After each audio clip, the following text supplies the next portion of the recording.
45 seconds.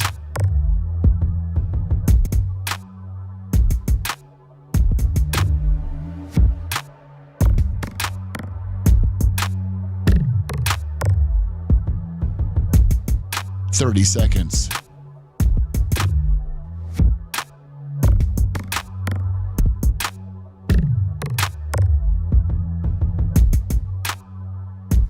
The show will start in 15 seconds, and this is your last audible warning.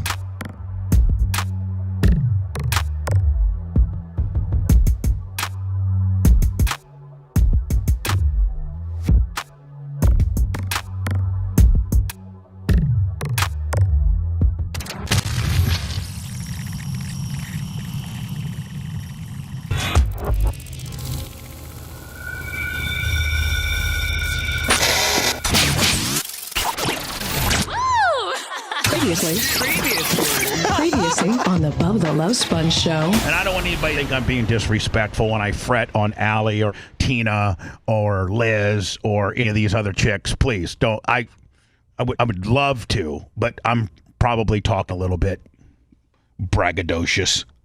I don't know that it could really happen. I don't know. I haven't been with another woman in I don't know how long. I don't know if I could even perform. I'd get nervous. Oh, you'd be one pump jump? No, it wouldn't be. Yeah, maybe as soon as I get in, I'm done. Oh. Get in and get out. Oh, well, Tina said if that's the case, then okay. You're listening to the Bubba the Love Sponge Show.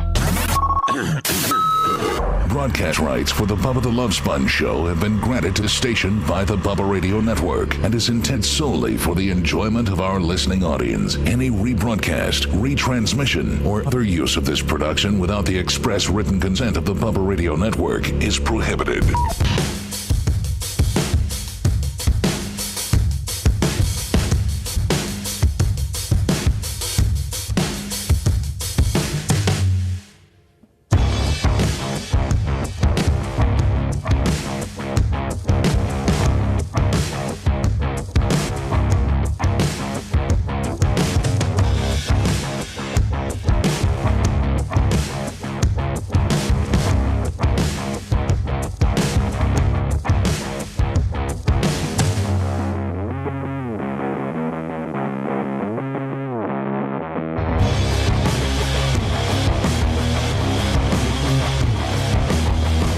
Monday, July 9th, hello, 2026.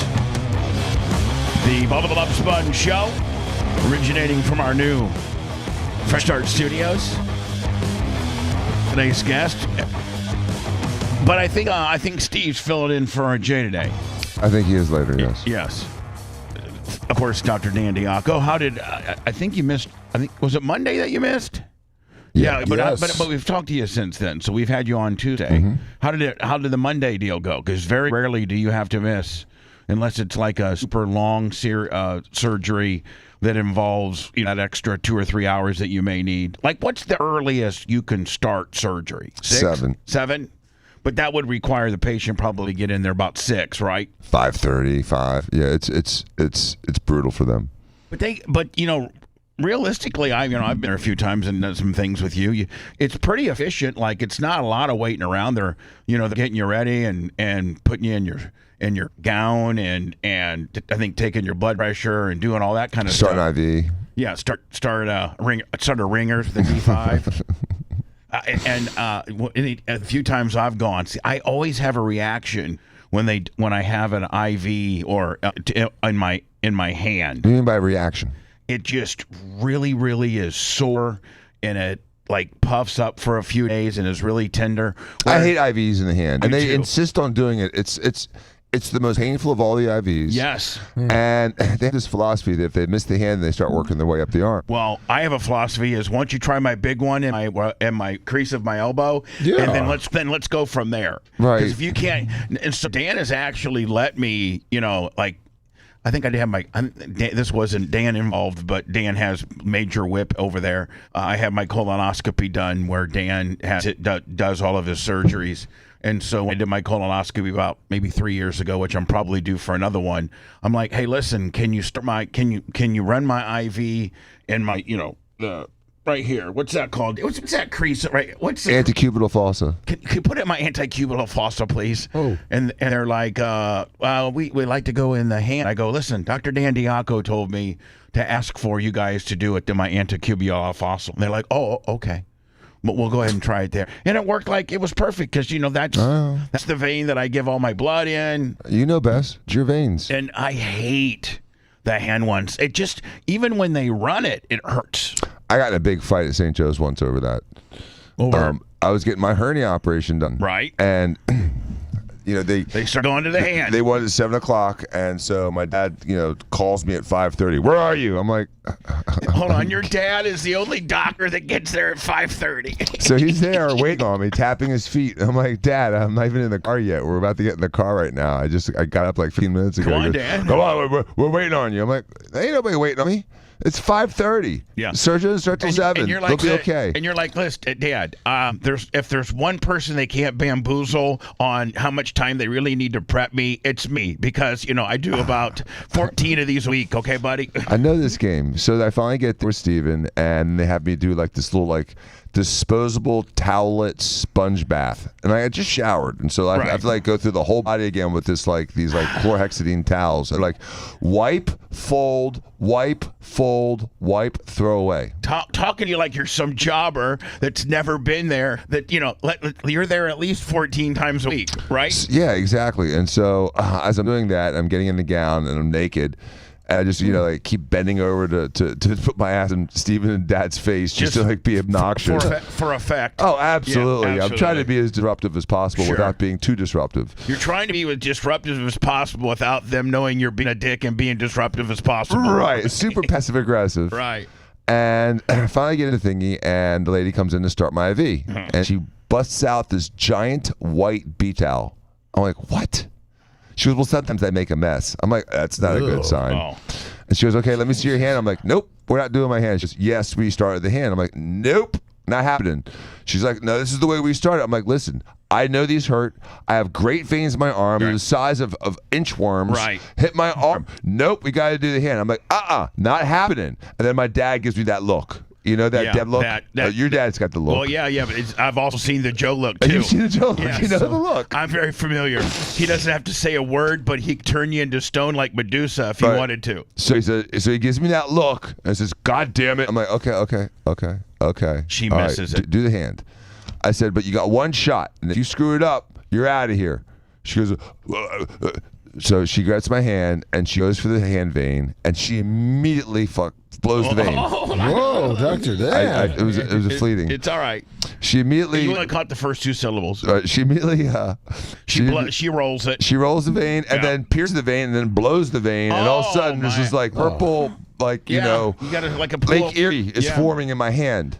And I'm like, you missed it. And she's still going back and forth, jabbing, pulling it out, pulling out. She's fishing. Oh. She's tapping like she's making a tattoo. And I'm like, you missed it. It's blown. You missed it. You missed it. So finally, in a fit of rage, she grabs everything and she throws it against the wall, which I've never in my life seen. She throws the whole thing against the wall. Do they not realize that they're working on arguably one of their best customers? Or do they not realize the kind of swag you got there? Yeah, this is also at St. Joe's, not at TOS. Oh, okay. I'm sorry. I thought it was TOS would be a different story. Oh, yeah. They wouldn't even defy me there. The only reason this even happened is because it was at St. Joe's. Right. So these are all people I don't know that well. Right. So at TOS, I just had to drop your name, and they went right to the place. They don't argue with me there. Right. So she throws it, and she throws another beach towel on my hand and says, "Hold pressure." I'm like, "It hurts." Stop! Come on! Stop complaining. It just hold. I'm like, "Listen, there's something wrong. It hurts." She goes, "It's fine." I'm like, "Listen." And I peek under the towel. Literally, it's a beach towel. Right. It's the kind of towel you would sit by the pool with. It's the kind of towel that could dry a 6'6", 300-pound man with. It's a kind of towel that you could drive an F-150 with. Right. It's the kind of towel that you can put almost your entire family on when you go to the beach on. Right. Right. You can put Danny, 6 people. Danny, exactly. Sophia, oversized. Danny, Sophia, and you could sit on it at Clearwater Beach. It's the kind of towel that you can put over a small car and hide it. It's a kind of towel that you could use for a car cover on the smart car. Exactly. And if it was raining really hard during a hurricane, you had a hole in your roof, you could use it as a patch. It's a kind of towel that Fabrizi could use for a roof patch on at Fourth Gen Roofing. So finally, I mean, they use towels this size to like fix the Tropicana field with the roof leak. Right. It's the kind of towel that could be half of the Trop Dome. Right. Exactly. Only take 2 of these towels. In fact, that's what they used for the Trop Dome was just 2 of these towels. Exactly. Stop the leak. Right. It was cool. You know, play ball. So I peek under the towel. And she left the IV half kinked on my skin with that little plastic coupler. This was into the syringe. Yes. So that's what was hurting. I was like, I was grinding the hard plastic part into my hand. Honest to God, it makes my hands hurt right now. I got little bony hands. Yeah, I know. There's nothing You there. got bitch hands. I mean, you could be a man hand model. You know, you got nice hands. You know, Lummy got fat stubs. Yeah, we got really nice, long, slender, tan with a nice. You keep your nails nice. I mean, there's probably not another man that I know that scrubs every because you have to scrub in. Doesn't that require nearly 5 minutes of washing your hands? Yeah, every time it's 3 to 5 minutes. I mean, you probably have the cleanest nail bed and cleanest hands of anybody that we hang out with. Right. I don't wash my car. I don't do construction. I mean, I have pretty clean hands. And now, there is a protocol when you're scrubbing in with regards to hands, isn't there? Oh, there's a specific way to wash your hands. Right. I mean, it's very They count the intense. strokes. You count the time. And you use different, and then is the final prep the nail brush, or is that in the early on? That's the first one. So they actually take a brush, like a stiff brush, and you do your nail and nail bed first. There's actually, Bubba, a little plastic thing in there to like go underneath your nails with. Oh, okay, to get that. Yeah, it's included in the scrub brush. You open it up, there's a little blue thing, and then a scrub brush. But here's what I don't understand. So you as a surgeon, you have an extensive protocol as to how to wash your hands, which you do. But you also they're under a layer of latex. Yeah, so but those gloves pop. Oh, okay. They get holes in them all the time. Right. That's for that. So that's for. That's why. Okay. Yeah, exactly. Because some people wear double gloves. I can't. It's like wearing 2 condoms. No, I mean, you'll never feel the vagina. Yeah, exactly. And so, Can you do that really? Yeah, a lot of people wear double gloves. No, I'm saying two No, condoms. do a lot of people wear dirty condom? I mean, Double I guess condoms? It Some people probably determines on how well you know the girl. Well, I mean, I've broken condoms before, haven't you? No, I don't think I have the length issue that you have, Dan. It's not out of length. It's not like I bust out the top. Yes, I mean, have, just like from I have broken wear and condoms, tear. and guess what I do? I just keep going. Well, I can't stop at this point. You got a condom fly off or come off? No, I've had it. I've had it noticeably break, and I just keep going. Screw it. I figured this far into the game, but that's before I had a vasectomy. So what do I need a condom for now? I'm with one chick. When I please. So anyway, Dan, you. So I'm like, are you freaking? Now I start cussing. I'm like, are you effing kidding me? By the way, this is all in the front of your dad and my brother, and it's at 5:50 in the morning. And so I chase her out of the room. And then the nursing supervisor comes. I'm like, listen, I'm giving you 1 shot in my forearm. If you miss, I'm starting my IV myself. And if you don't let me do that, I'm walking out of here. And they're like, okay. Now, was your dad the doctor that was doing the hernia? No, It's Cheveria. Oh, Cheveria. Okay. He was a wonderful laparoscopic surgeon. But hold on. I bet your dad scrubbed in. Did he scrub in? He poked his he wore scrubs. He didn't scrub it, but he poked his head in just to see how things are going. Mm-hmm, All right, right.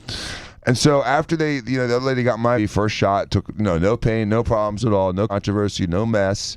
She goes, "Would you like something to relax?" I'm like, "Sure." And then I woke up 4 hours later. She gave you a little something to get. They had to give you something. Shut me up. They had to give you something because you're full hot. And I got to think that when you're going into surgery, they don't want you all tensed up, do they? Mm-mm. I mean, they don't want you on they don't want you banging the chip, before I even start. No, they put me out and they give me the good stuff. And I literally woke up 4 hours later in recovery, and it was like the Terminator, like Terminator 2, where you just kind of it's all of a sudden like you're dead and sit up straight, like everything's fine. Yeah.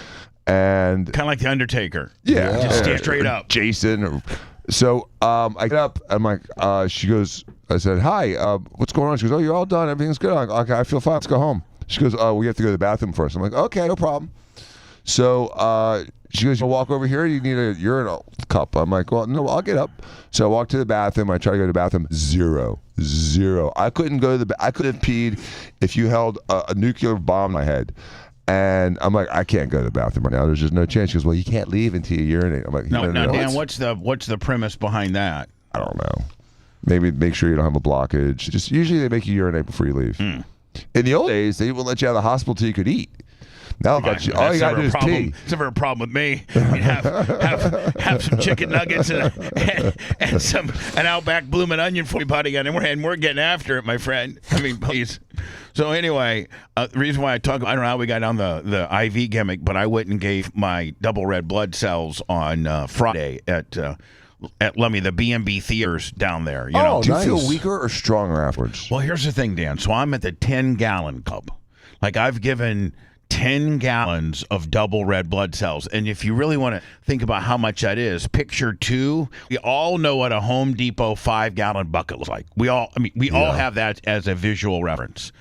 Picture two of those full of double red blood cells. Jeez. And that's what I've given. And Dan, not only is it a good gesture to help, my fellow mankind or my fellow humans, because I think right now there's a shortage on double red blood cells, but it's my understanding that double red blood cells are really, really needed during surgery procedures to oxygenate the blood. Is that true, Dan? Like, that's what double red blood cells are used for mostly in surgeries.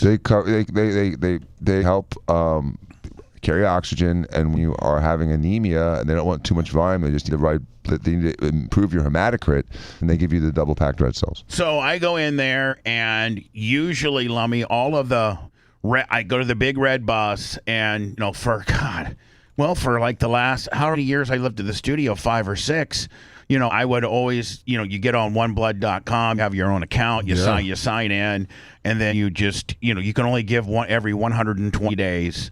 But I'm very strict on that 120th day. I'm within a day or two, I'm donating, just because my hematocrit levels start really kind of. If I go like two, Dan, like I'll test. If I test day 120, I'm like a 14.8. If I go 2 or 3 weeks, I start getting into the high 15s. So this is Dr. Mark turned me on to this nearly a decade ago because I got a full blood panel, and he was looking at it like, oh my God, my hematocrit levels, Dan, were. Now, for a normal male, it's between like 14 and 15. It's hemoglobin. Hemoglobin levels are like between 13.5 and 15. Yeah, which gives you a hematocrit of around 40. Right. So at 15, that's at like 15.5, you're starting to get a little high. When I went and tested the very first time, when Dr. Mark got my hemoglobin or whatever the hell levels back the very first time before I started this bloodletting adventure, if you will, my hemoglobin levels, Dan, were 26.5. That means your hematocrit was almost 75, which means your blood was over 3/4 just cells. So that is like literally like jelly. He told me, where are you right now? And I would happen to be at the wing house with Brent and Coco and Craig Purcell, the bulldog. And I go, I'm at wing house having wings. He goes, I'm telling you right now, you could have a heart attack any minute. Like, you could have a heart attack. Now you can go 2 years and not have a heart, or you can have one in 20 minutes. Now, Dan, when you have that high of is that a stroke, heart attack? Like, what am I prone to with levels that high? Yeah, a stroke or heart attack, absolutely, or killing some like digits because your blood's so thick it doesn't go into the. So I went down. I went down to the one blood, the center. And they're like, listen, we can't take your blood because it's no good to us. Like, we can't use it. And so they had to get like a supervisor to override. And he's like, listen, if you promise to come every 120 days, we can get your levels down. But more importantly, then you can become a donor. So we're going to go. So like, Dan, for the first 8 to 10 times, because it increasingly got lower, but not a lot. We'd go from 26.5 to, like, my second one was like 22-1, and then my third one was like 19-2, and then my fourth one was like 18-4, and they can't start using it until it gets into the 15s. You know, like that's where they can start using it, 15 and below, 15-5 and below. It took me about 8 donations to get it where they could, you know, so at that point. So it almost took you a year to get your blood back down? Yeah, and they were throwing it away because, and they usually don't do that, because it takes resources and expenses and things like that. So finally, you know, I got it down to, now I'm in the, I think I tested Saturday at 14.3, which is perfect, which they loved. But so out of all the years that I've been donating blood, I always donate out of my right arm, right here in this one little vein. So and the girls in the bus, they're really good phlebotomists. Is that what you would hope so. They're really good, because you got to think, man. That's all they do. That's all they do. So I had this young girl, and She's kind of hot. she was kind of hot. She was like maybe Puerto Rican. Oh. Couple tats? Couple tats. Yeah, Yeah. those phlebotomists tend to have a couple tats. I don't know why. Couple behind the ear. Oh. You know, but little stars behind the ear, and just not real, like, you know, not a lot, but a little. And she was just cute as hell. And I said, "How long you been doing this?" And she goes, 8 months. I'm like, okay, all right. Usually, now when I lived at the studio, the territorially, the buses kind of stay within like a 5-mile radius. Yeah. So, you know, like I would always have kind of like the same people that stuck me. Well, this is the first time that I've been up in this area that I got. Well, the girl stuck me, and she wasn't the best I've had, but, you know, it was okay. She got me on the first jab. You know, it's a little sting when it first goes in. And then I did my donation, which takes about 31 minutes by the time because they have to suck out your blood, then they have to separate it, and then they give you back your plasma and take your double red blood cells.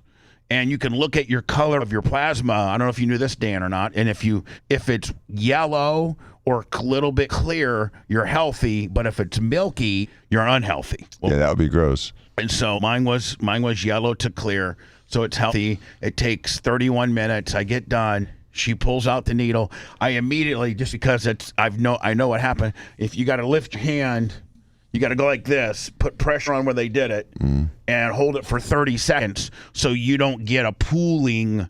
So you don't have a hematoma. Yeah. So you don't get. So I do that. She actually wants to bandage me up, but I have an internal 30-second clock that I count to 30 on, and she's like wants to bandage me like at 20. I go, give me 10 more seconds, and she's like, okay. So now I was going to ask you, Dan, for the first time, and that I can ever remember, my arm actually ached when I got out of the bus and got in my car.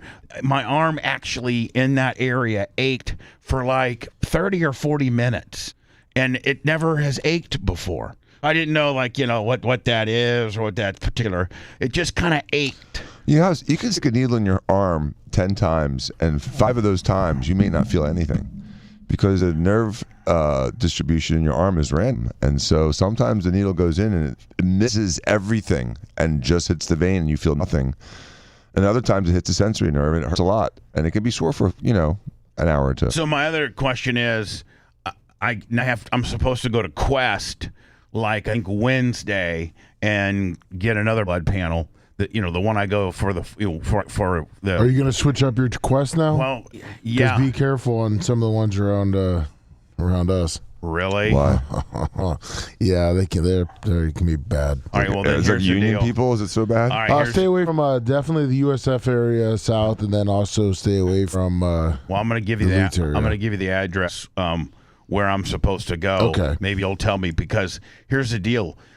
I go to the same one, which is right by the stadium. Yes. Right by the And stadium. I've been to that one, and that one blows the other ones away. Oh, my God. Surprisingly. The phlebotomists there are the best. Like, the best. So this is the first time that I'm venturing out to one near here, and I don't know any of the girls. I know all the girls at the one at the stadium. So I'm thinking about maybe, since, you know, based on what you just said, Making a drive? taking the drive into, Really? well, I mean, You don't have phlebotomists like cowboy boots? I don't know. It's not even that, Dr. Dan. I don't know. I went to one that was. They wear Chuck Taylors. I went to the one Bubba told me about. It was perfect. It was in out. It was the a straight best shot. stick ever. Yeah, exactly. And then I went to a couple different ones because they didn't have my stuff here. Or I'm sorry, the one that Bubba told me about. Ooh, it was tough. From the clientele to the people. Yeah. It was. So, Dan, my question is this. My one woman from Quest says, because she knows I use my right, I use the same vein every time. She goes, eventually you're gonna start building scar tissue in there on that vein, but it doesn't seem like it has any scar tissue, and they don't miss it ever. They get it on the first stick.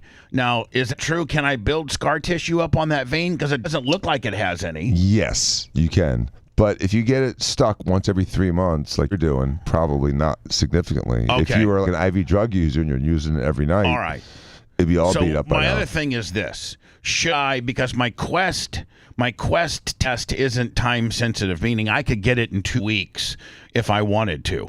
I'm thinking that my vein might really appreciate 2 more weeks of healing after just getting stuck on Saturday. Then now, I got stuck on Friday, and I'm supposed to get stuck again on Wednesday. Should I go ahead and maybe cancel that Wednesday stick and give my veins another 2 weeks of healing? Or Do the other arm. Well, no, I can't. Why can't you? I just can't. Come on. I just can't, Dan. I mean, It won't come out? during the break. Well, I'll show you. It's just not as prominent as this one I got on my right arm. It's the same with me too. They always like going to the right one right here. My left one, there's nothing. Yeah. They don't like. They have No, to go I don't here, even let them the have. wrist. I always just tell them right in the No, crease. give of it their- another week or two. Yeah. So that would probably. I mean, how often or how much time does it take for a vein to heal after? You have to understand, I just didn't have I'm not an IV user where I was just shooting something up for a second. 5 I days. sat there with 31 minutes on an 18 gauge needle, and they went, they sucked out, then put back in, sucked it. That's a lot for a vein to have to take. So you're saying 2 weeks for it to completely heal? 1 to 2 weeks. All right, so I'm going to tell you the location that I have it scheduled for, and I think I'm going to change and just go ahead and drive to the one on MLK. I mean, you find yourself down there all the time anyway. Not really. Oh, really? But you know what? Are you doing a proper Tampa band? But here's the deal. I do got to pick up my truck from Adam from Fenderworks, so maybe I'll just incorporate that into that. Since I got to go clear across the bridge to pick my truck up, might as well swing by that Quest, which would be on the way, right? And get my blood. Yeah, just stop in. And it's like anything, man. Like, why would you, even if you have to drive a little bit, why would you switch from something that you just have the best experience with? Like those girls on MLK on Quest, those chicks can stick. Yeah, and that versus a question mark. Yeah. Something that you know is going to be good versus like, oh my God, it's going to Dan, but Lummy says, not only a question mark, but Lummy says he's had bad experiences with Quest Labs up here. Right, and I have never had one, and I was surprised when Bud told me about the MLK one. I went to it. I was expecting a bad experience from the waiting room. The best. Oh, now see, when you walk into the waiting room, it is full of a lot of humanity. Exactly. Yes. But they get you back quick. Did you know Everything that goes part quick. of Tampa is pretty much all Hispanic? Yes, yeah. Like English. If you go to the Quest Labs waiting room on MLK, right by the studio. Right by the $1 training facility. It's actually in the same parking lot as you could get to the $1 training place, I think, without having to pull out. But yeah, you can. It's like in the same parking lot. But when you sit in there and there's like 50 people in there. By the way, they get them. Notice how fast they get them through, It's Lummy? in and out. And then they have your name on the screen as to when you're next. I like it. Yes. But if you were just to listen to the people talk to each other in there, you would think that you were in, It's a little Cuba. I mean, it's West Tampa. It's Cuba more than anything, isn't it? Exactly. Yeah. And it's my understanding that Cubans don't like Mexicans. No, none of the. No. All the Hispanic countries hate each other. Exactly. Yeah. They all hate each other. Hate each other. Like the Dominican Republic hates Cubans. Cubans hate Mexicans. Mexicans hate Puerto Ricans. Hate them. Puerto Ricans hate, I think, everybody. Blacks, I don't think blacks like Puerto Ricans. I don't know. I think But like Guatemalans, Colombians, Venezuelans, Panamanians, they all freaking hate each other. So like over in Costa Rica, Is that considered Central America? Yes. Central America, and that goes what? What's the northern part of Central America before Mexico. before you hit Mexico? That's the first part. No, I understand that, buddy. But if you were to go, what's South? the first country south of Mexico? Would it be Guatemala? I think Panama? no. Panama's way at the bottom. Maybe you can find Panama, me a map. Costa Rica, A map of Central America. Nicaragua. It's Guatemala's way off to east. I know they all hate each other. They do hate each other. When Jimmy Clevis and I, back in 2000, Mexico. and I think 11, Guatemala's right below Is Mexico. Guatemala? Yes. Jimmy Clevis and I went to Costa Rica, just him and I on a spring break trip in 2012, early 12. And we went to a couple of nightclubs, and there were chicks from everywhere in Central America, from the native Costa Ricans to Panama to where, and the girls didn't even like each other. We were talking to one. She's like, "Oh, she's Dirty Guatemalan. Yeah, she's a dirty Guatemalan. Exactly. They hate each other. Oh, she's a dirty Panamanian. Oh, she's a dirty Costa Rican. Well, it's kind of like the Asians too. Yes, Yeah. true. They all hate each other. The Japanese don't like being called Chinese. Nope. The Chinese don't like being called Korean. or Vietnamese Yeah. or Cambodia. They hate each other. But we love all of them. We love everybody. Here we go, Dan. So if you go here, let It me is see. Guatemala. Look at Yeah. it. So it goes Mexico, then Guadalajara. Guadalajara is part of Mexico. Yeah. Oh, it is. Yeah, usually bad. it's I'm Guatemala. stupid. Guatemala and Belize are the two countries that border Mexico. I can't even really. This is so hard to. It doesn't really say the. All right, here we go. I need to go here, right? Let me. Yeah, right there.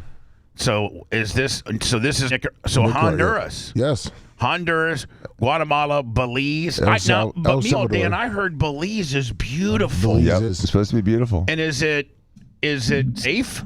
Yes. I don't know. Belize is actually safer than Mexico. I believe that. Now is Cancun safe? I heard Cancun was safe. It's getting there. It's safe on the resorts, but you stray away from the resorts, it becomes, the Wild West. Right. We used to have a fish warehouse in Merida. That's where all the grouper comes from the So Gulf. you got Guatemala, Belize, then you got Honduras, El Salvador. I've been to El Salvador. It sucks. Then you got Nicaragua, Costa Rica. Now, Dan, within Costa Rica, where is Jay's place on Nope. the Atlantic? Yes. The Atlantic side. No, it's on the Pacific on side. the Pacific side. Okay, see where it says Punta Arenas? Right here. Yeah, right here. Okay, so now go back where it says Cabua. Left and left. Down and left. Down. Could be, left. down in that little island. Right Okay, here. that's called the Guanacaste Peninsula. Oh, is and that he's where- down near there. Oh, for real? Yeah, he's on that Oh. section. So he's far from Hako. Like right He's, here. He's to the left to the left of that. Yeah, he's right here. Yeah, a little higher up on the left. Like Left. Oh, here? Yeah, right around there. Oh, wow. Oh, he's on the Pacific. Wow, is that beautiful? Yeah, it's really pretty. Oh, It's open ocean. so And I so mean, he'll sometimes go up and down that coast based on you know what? This the might even, waves. this might even don't say what town because you know he is, but probably within the small towns, that's probably one of the places he lives. That's probably where he lives in one of these little towns here, Yes. right here. Somewhere between like Carmen and Mule, Yeah, that little area. right here. Mm-hmm. Wow, they don't even have if you. Oh, here we go. Oh, they have hotels and stuff. Oh, Look. they got hotels. Yeah. They got the Indigo Yoga. They got the Hotel Mona. Oh, they got the They got- Blue Jay Lodge. They got the Blue Jay Lodge. Jay, take me to the Blue Jay Lodge immediately, my friend. Go a little further north to the left, like left and up. Is that? It's near like a place called like Santa Cruz I don't know. and Philadelphia with an F. I don't know. They don't have PHs there in South America. They don't. No, they don't know what to do with the PH. They freak out when They they don't see do it. with the No, they PH. freak out. They have no idea what to do with it. It's like Did any of you computer. guys? Did any of you guys happen to have no life like me? And I didn't want to go out and watch. Zephyr Hills' fireworks display, and I thought I actually treated myself. Let me to some Outback on Saturday night. Oh, nice. And stayed in with the Merch Crick, Erica, to watch just whatever we could find. And I gotta tell you, NBC nailed it. and CBS could not have crapped the bed anymore with regards to 4th of July coverage. Now, CBS was the official station of Trump in the Washington, D.C., and they called it the CBS Block Party 250. And then NBC was live exclusively from New York City. And, just here's the difference.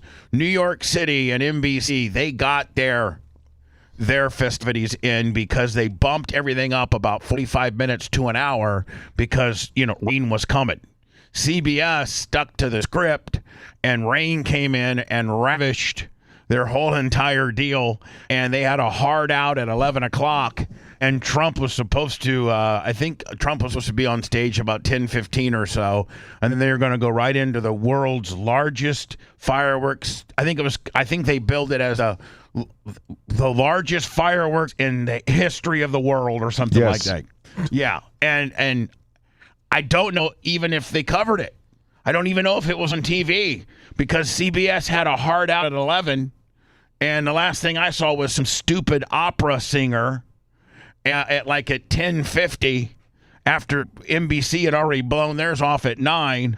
And I got to tell you, it was, I don't know. Can you maybe research how much the NBC New York City fireworks cost? Because I've never seen 40 straight minutes of choreographed fireworks like I did on the NBC deal. So you talk about the fireworks in D.C., right? Not in New York. No. You said New York. I watched the New York ones. Okay. So New York was scheduled for 10:30, and there was some ex-football guy, some black guy who was the host, did a good job. And he's like, listen, just like I used to do in my former profession of football, we're going to call an audible here at NBC, and we're going to do the fireworks next, which I think they pushed up the fireworks by 45 minutes due to the fact that they can read weather radar, and they knew it was coming, and they got it in. It was 38 to 40 minutes of straight fireworks. I would be willing to say maybe $2, $3, $4 million. It's 6 to 7 million. There you go. So I didn't even know it, just based on what I know. Yeah. 850,000 fireworks For New York. No, that was the DC one. Yeah, from over 50 positions. Okay, DC. Do you have a New York one? That looks like that cost 1.5 million. I said 2 million. Yep. So I can't even imagine how good the DC ones were because I already fell asleep. Well, I ended up watching it. He made a little speech, and then they did fireworks for 45 straight minutes of choreographed fireworks. Wasn't it was after incredible. midnight? It was through midnight to 12:30. Yeah. 12:40. Yeah. I'm going to tell you. And they, again, The Mount Rushmore one was pretty good. The weather wasn't cooperating. I'm glad they called an audible. I'm glad they got to get through it. NBC got through it. CBS had a disaster. They had to completely make everybody. They had nearly 300,000 people there. They had to make everybody leave. You had to leave, and then you had to get re-scanned through security again, which dwindled the crowd down to what they said, about 100 to 125,000.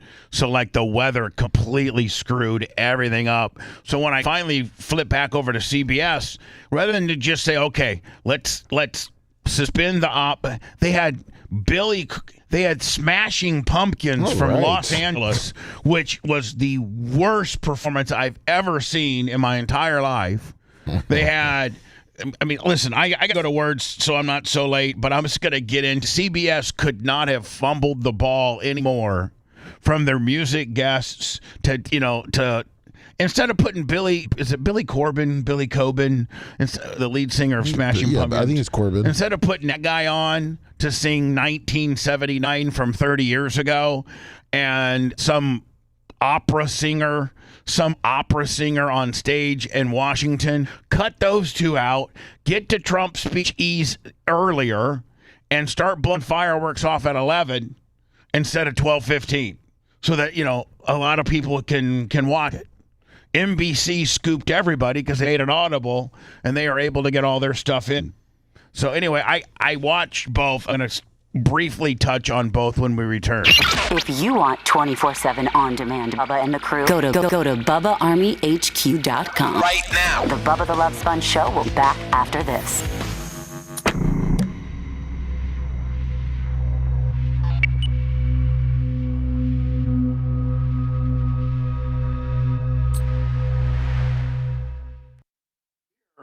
when you tourniquet up, I got a pretty good one right there. Right.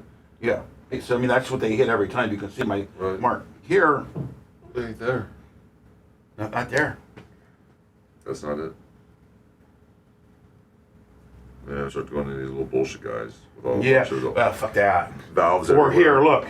Right here, they always go that yeah. one or that. see this, Oh, they they go jerk fuck. off. They start jerking off on this I'm one. like, nope, stay away, fucker. Look. Stay the fuck away from me. Oh, look at that one screaming at you. My Don hands. This. Yeah, both of those are good, but this one screams at you. Look at that. Yeah. They wouldn't go to a subsect like that. Yeah, would they they? go right in the middle, right there. That's what they want. I'm like, fuck you. Look how it rolls. How's that? Is that a good? Oh, I can feel it. Dude, look at Oh, why don't you go? No, let go. Why don't you just go right there? I-75. I mean, or because they don't want you to bend, because you bend it stops it. So I would say like go right here, or go right here, or go right here. I got a fucking 100 of them. Left arm's even better. Right here and right here. This guy, look at that one. It's a cable, dude. You just put it right there. That's I-95. Say it. It is. Why would you go to my little football ass hand? Well, not only that, but Jesus, why does it hurt so much more in your hand? There's more nerves. Oh, is The there? density of nerves is higher in your hand.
I can't post this. Looks like an idiot.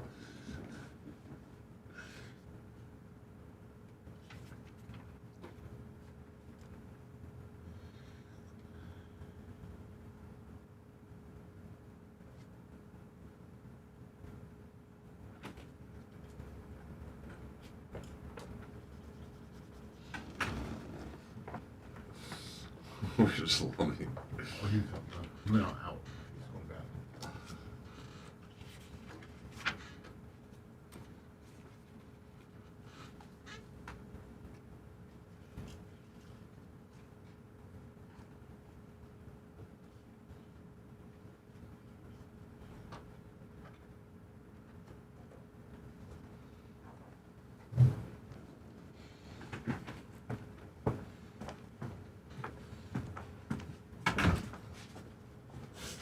I tried to make a video, but it looks horrible. It looks like I'm actually naked with this thing.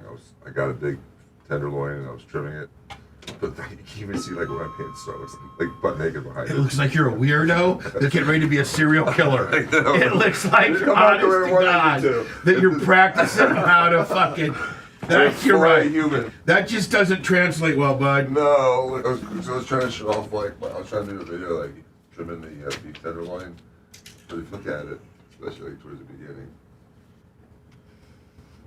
it looks like I'm like naked behind it. I'm looking naked. You look like a Christian Bale movie. Doesn't it? Psycho. It's like Psycho. I just kind of trimming my beef. You got some fucking tool in the background too. No, there's no music. It's just me. Trying to. I've never trimmed a beef tenderloin before. I trim all the fat off of it. This it does look like you're naked in your kitchen cutting the meat. Yeah,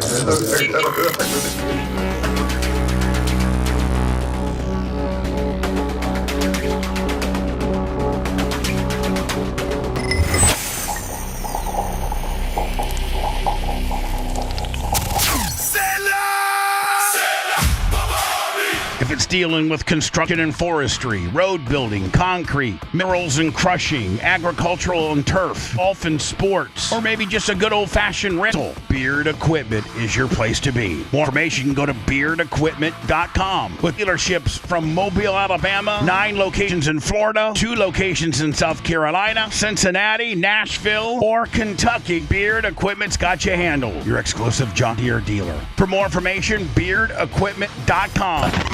It is. I'm here for the sponge. Hey, it's all about me. It's got to be Bubba. I laugh so hard. Bubba the Love Sponge. Ow! The Bubba Love Sponge Show. So I just got my show notes from Pete. Well, he's kind of the main dude in our new podcast that we're doing. Today we'll put the 3rd and 4th ones in the can, and then maybe in a week or so we're going to drop the Gilgo Beach murder. Today I'm not going to give you the guy's name, but in my show notes that Pete prepared for me, the most elusive serial killer of modern day history. Ooh. The guy has 3 on his tab, but the FBI believes that there's 11. Started out just like a lot of them do in the military, and he was just absolute. And a lot of them start in the military. Yeah, really. Born in 1978, homeschooled, served in the U.S. military. And then investigators believe, unlike offenders who begin with homicide, this guy, like a lot of serial killer, graduated and expanded his criminal repertoire. Started with burglary, then arson, bank robbing, kidnapping, sexual assault, murdering. So I'm excited for this one. Is there a gateway crime? Yeah. You know, like you say, like alcohol is a gateway drug. Like, what's the gateway crime that all these guys did first? Burglary. Burglary? Burglary or arson or the hurting of animals. I heard animal torture is a very common denominator. Yes, a lot of, and this will be my 4th one I've done with Pete. Now, does animal torture include, like, burning an ant with a magnifying glass or going beyond that? No, that's like... It's like because you did that, right? Yeah. Well, no, not really, but T-shirt will $50. When I had a BB gun as a kid, we would try to shoot, birds and things like that. Oh, don't kill a mockingbird. No, but I didn't. We didn't. I wasn't that good of a shot. So. And bees aren't rifled, so they fly anywhere. Well, anyway, my dad had a low power BB gun because the feral cats would get into our garbage. So. My dad specifically went down to the gun store, like we had this gun store, and he goes, I want the least powerful BB gun you have. And they're like, well, that's completely opposite of what most people want. They want the most powerful. He goes, like, I don't want to kill. I want to shoot some cats that are in my garbage, but I don't want to kill them. I just want to sting them, and they'll associate that stinging with this particular area or garbage pail. And my dad, in his full, Doug Clem type mentality, it worked. So he got literally like the cheapest Daisy spring-loaded BB gun you could get, which was not accurate at all. Mm-hmm. But a cat would be up, in our garbage just going crazy. My dad would hit it like in the butt, best he could, and they go ow, and then they would run off, and he wouldn't kill them because you'd see that cat later, 2 or 3 weeks later, roaming around the neighborhood, but not in that trash can. Not in Doug Clem's trash can. Because cats is smart. That's right. Cats are smart. Raccoons, they're smart too. They so sure my are. dad would shoot. My dad would shoot raccoons. My dad would shoot. Squirrels don't get in the trash as much as raccoons and cats. So my dad had this, this spring-loaded BB gun that would be like literally the first BB gun you gave your kid because it probably, it'll take an eye out and stuff. But listen, back in the day when I lived in my little Phillips edition with Todd Richardson and the Moore Boys and Matt Gibson and Rob Coppice, our dads all bought us these really cheap BB guns. Once Doug Clem had figured it out that these were not lethal, he told a couple. So we would have BB gun. We would wear our dad's protective eye goggles, like when our dads were, sanding and stuff like that. We would wear eye goggles and then shoot each other. with real BB guns. Which is no different than airsoft today. Right, which is about the same as a real powerful, the only thing is you're shooting with copper BBs, which tend to hurt a little bit more than the soft plastic, but it never penetrated the skin, but it hurt. It hurt. Especially you get hit on the back of the neck, or we tried to have a rule below the chest. But sometimes one would get away from you and you hit a guy like in the neck, or like the BB gun games lasted about 2 summers until somebody shot Matt Gibson in the ear. Oh. And it went through the upper part of his ear, because your ear ain't got a lot of, Dan, no, the ear doesn't have the same meat that your forearm does or that your, thigh does. So somebody shot Matt Gibson in the upper ear. It went through, and we got our BB guns taken away. Like, we couldn't have BB gun wars anymore. But BB gun wars were badass, especially if you could kind of get yourself set up like to where nobody could get behind you and you could have everybody out in front of you and you could just start picking them off. But you'd have to, you'd have to shoot it 3 or 4 times in order to, because those things are so widely accurate. You know what I'm saying? They're I don't even know, Dan, that they're even rifled. Like they have a rifle barrel, like just a straight tube. Yeah, and it's a ball. It's not like a shaped round. Things have been a little stronger in my day because, I did it one time and I You quit. pushed out? Well, no, my brother gave me my rifle and it didn't have any bullets in it, and I got shot up pretty bad. But they shot one of our friends in the chest, in the nipple, and it ripped the nipple off. Oh yeah, God. it'd go. So here's the what ones that shot pellets sometimes had rifling in them. Here's what. If it was a BB and pellet, they were way more accurate. We'd wear jeans and we'd wear like flannel long sleeve shirts. That was kind of like a T-shirt underneath it with a flannel shirt and a pair of jeans. And, we for 2 years, we didn't have any problems. Now, you'd come back and you'd have like 6 or 7 big pepperoni marks from where you got hit. Oh, it bruised. Oh, yeah, and you get even bruising, but nobody, the BB game didn't get canceled until Matt Gibson got a hole in his ear. Jeez. And at that time, man, our dads had a little meeting and they rounded up all our BB guns. Like, all of our BB guns. And so the BB gun wars were over. But Doug Clem would shoot a cat in hindquarters, and then that cat would never, ever come back. But, in the progression of serial killer, Dan, usually it starts with hurting animals, but like catching a squirrel, killing it, and then completely skinning it and dissecting it and looking at the muscle. That's the way a lot of these serial killers start hurting animals. And then fire, and then burglary, and then sexual assault, and then usually killing. So today, I can't tell you the guy's name because I don't want people looking it up, but here's the thing. Pete finds these people. Everybody knows the Menendez brothers and Charles Manson and Son of Sam and Ted Bundy and all that, but Pete finds these guys that weren't as highly publicized for whatever reasons, but are actually even bigger monsters than what I mentioned earlier. And how did some get so popular and some just never make it past the headline? I think a lot of it, Dan, has to do with looks. I think like for instance, everybody was so it's happening right now in our country. The guy who shot the United CEO, the Mangione guy. Right. He's this absolute rock star, heartthrob in prison. Yeah, but it was also a crazy story where he made guns, shot him in cold blood right in front of everybody. I mean, it was a bizarre story. But if you look at, like, for instance, the Menendez brothers who killed their parents in Los Angeles, they were like there were thousands of women that were writing them letters based on how good looking they were. Yes. Ted Bundy, good looking, good looking, charismatic. Charles Manson, not good looking, but very charismatic and cult-like. So, Son of Sam was not good looking. No. But, and Jeffrey Dahmer was not. Jeffrey Dahmer was just, highly publicized just because that might be one of the most gruesome things that we've ever seen. John Wayne Gacy out of Chicago. He had a gimmick. He dressed up like a clown and would, bring these men back to his house and under the guise of him being a clown, and he'd be like, "Hey, you want to play a magic game? Give me your hands," and then he'd slap cuffs on them. And he had once you cuff a guy, right? I mean, once you cuff a guy, and that guy, I mean, his inability to fight you back is down at least 50%. Oh, worse. Right. So John Wayne Gacy in Chicago, I think they found maybe you can Google it. I think John Wayne Gacy in the outskirts of Chicago in the mid to late 70s, I think they found like 34 victims underneath his crawl space.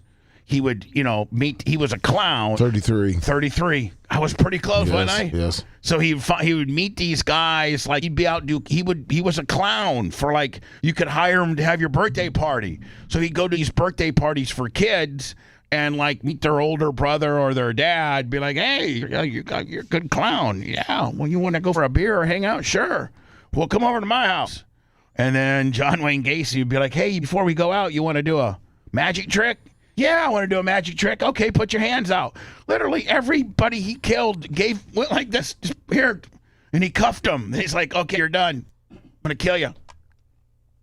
So let me here are, like, I was getting into the CBS versus NBC disaster. I thought NBC pulled off the July 4th festivities brilliantly because they actually were looking at the weather. They called an audible and moved up everything about an hour. Washington, D.C., probably that same storm that hit D.C. was headed for New York. And they saw it. And said we need to get our show in. Here are some various things that went wrong for CBS. Here are some various things that went wrong for CBS. 4th of July celebration was a complete disaster. Thousands of people waited for hours. Now this is the DC. This is the DC portion. 100-degree heat before severe thunderstorms forced the Secret Service to evacuate the National Mall and shut down security checkpoints. Some attendees refused to leave the line. When the gates reopened, everyone, including VIP guests, had to go through security again, creating massive lines in the rain. Many attendees said they spent 5 hours waiting instead of a smooth. I know. I was watching CBS and the Tony, whatever the hell, and this other really nice looking African American woman, they were live from like the same stage that all the performers and Donald Trump was going to speak at. They were live there. They had and next thing I know, I flip over to NBC because they're getting ready to start their fireworks. And by the time NBC gets done with their fireworks, I go back over to CBS, and those two people that were on stage are now in studio. And I'm like, well, that doesn't seem right. And they're like, oh, we were forced to evacuate. But they were kind of coy about why they had. I'm like, was there a terrorist attack or was there something that went wrong? And then finally they got into the fact that it was weather related. Patriotic celebration. Many spent the 4th of July stuck in heat, rain, and endless lines. So that's one story. And again, that's weather. Yeah. No, I know. But even the guests that CBS had booked were stupid. I mean, they were absolutely stupid. They had Queen Latifah in the LA Coliseum that looked to be about it. I'm not kidding you. Maybe you can find me some still shots of or even the performance of Queen Latifah at the Los Angeles Memorial Coliseum. Now, if you're CBS and you're trying to show the most amount of people that are going to come watch Queen Latifah, I don't think I'd put it in Los Angeles. Much like when they wanted Hogan to come out and kick off, Raw being on Netflix, they chose. Now, nobody's more liberal, and nobody's more blue, and nobody hates America more than Los Angeles. Well, isn't Queen Latifah liberal? Yeah. Yes. I mean, why would you put her there? Well, I don't know. I don't even know why you'd have it in Los Angeles. Just don't know. You're not going to get people in Los Angeles hate our country. They're not patriotic. They're not going to show up for a Queen Latifah concert at what looks to be about like 4 o'clock in the afternoon. And so, Dan, wait till you see this again. Now, don't forget, CBS is in charge of planning all this. They can have it anywhere. I mean, they can have it anywhere. And I think Queen Latifah actually is from like the New York area. And so here, I think she's in the East Coast. This is so when CBS goes, it's CBS Block Party 250. We're going to send it out to Los Angeles as we have various artists that are going to perform remotely. We got artists in Los Angeles. We got artists in Milwaukee. We got artists in, if you were going to try to show the most patriotic groups of people gathering for our country's celebration of our 250th birthday, I don't think I'd necessarily pick real blue cities just because the blue people don't really care about this sort of thing. And so look at the turnout, Dan. Now, this is live on CBS.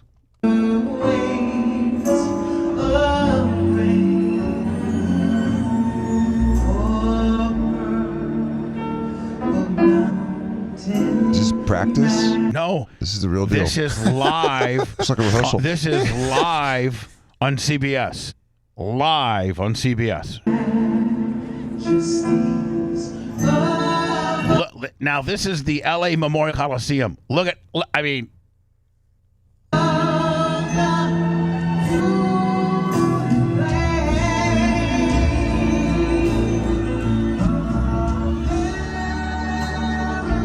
Look, I mean. Wow. They're really getting crazy there. And petite. And that's with all those sections tarped off. Yeah, like the race. And so CBS throws it out to Queen Latifah. They had Queen Latifah, The Roots, and Jill Scott, Zac Brown Band, Joey Batista, the Goo Goo Dolls, the Warren Treaty, and then I saw they did the Smashing Pumpkins and a couple others, just real stupid groups as they were, throwing it back and forth from the guy live on the Washington, D.C. stage to Los Angeles, and they were throwing it back and forth, and CBS just looked like they were absolutely scrambling. Meanwhile, NBC, you could not have they're doing, their various, they got Salt and Pepper doing a live performance, and they got a couple other live performance people. Oh, by the way, Shaka Khan was on CBS. Yeah, it looks like she was a special guest. Right after Queen Latifah came Shaka Khan. Shaka Khan. She had one hit 40 years ago. Shaka Khan? Are you kidding me? So then NBC makes an audible, and they move up their fireworks show, and they incorporated all of a couple of the bridges in New York, and it really was great. Now this is as CBS is showing Queen Latifah and Shaka Khan in virtually a 25% filled up LA Coliseum, which, Dan, even no camera angles could make it look good. You could just tell. There's no way to hide it. No way to hide it. And, not necessarily the two strongest guests in the world and in the strongest venue. Why didn't you have it like in, I don't know. Skid Row? Well, why didn't you? More of fans. I don't know. So then NBC, they call an audible, and they move up their fireworks show. It's 40 minutes long. Back in 250 years of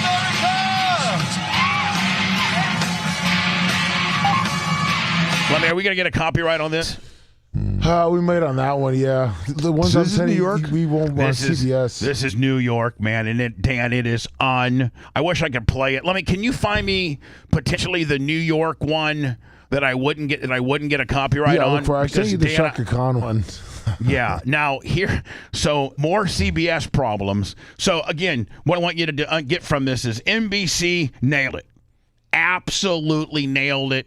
It was produced well. They weren't, sending it out to Los Angeles and a quarter-filled L.A. Coliseum. They kept it all in-house right there in New York. They had an unbelievable crowd. They had a good mix. They had some Navy sailors in their uniform. They had some pretty chicks. They had white. They had black. They just had, a really good cross-section of Americans in a smaller space that looked good on TV, and then they moved up their fireworks by like 30 or 40 minutes. They were able to get all of those in, and NBC couldn't have done it any better. I didn't necessarily like all of their guests, but they were far better than Shaka Khan and Queen Latifah. And now here's more problems for CBS. This is during the day, and they're doing this performance. This is the stage that Donald Trump's going to be on, and they're doing like a practice performance. These dancers, and a part of the ceiling portion of the stage falls down and almost hits the dancers.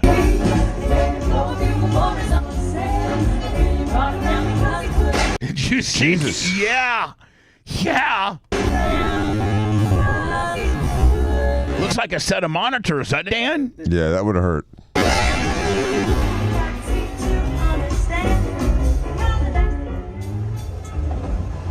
Yeah, more problems for CBS and DC. Here was Trump's speech.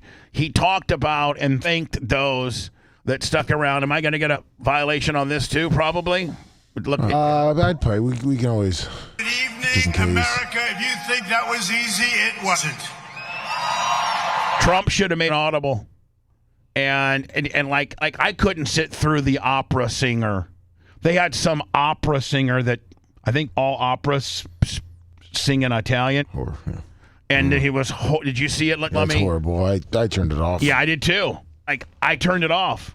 You talk about his favorite singer that sang "God Bless America"? No, it was. Let me. I gotta see it. Try to find me the opera singer, and maybe the NBC thing. Well, I sent you for the New York City. It's just the fireworks, pretty much what feed was, but not on NBC. Oh, okay. All right, that's what I kind of want Dan to see. So yeah, this is the fireworks portion. This is not through NBC, so they're not incorporating the music. 4, but 3, 2, 1.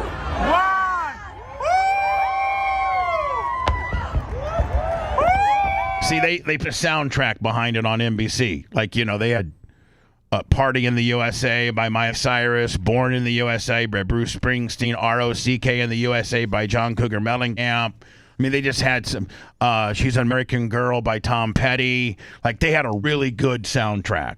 And then some patriotic songs, God Bless America, Star Spangled Banner, all the Yankee Doodle Dance, like all the patriotic songs.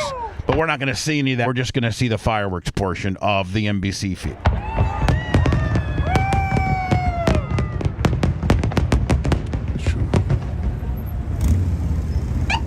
And again, if you could hear the soundtrack, it certainly... But I mean, it goes on and on and on and on 27. and on and on and on and on and on and on, and they incorporate the bridge and. I think the bridge. Could the bridge catch on fire? I mean, look. I mean.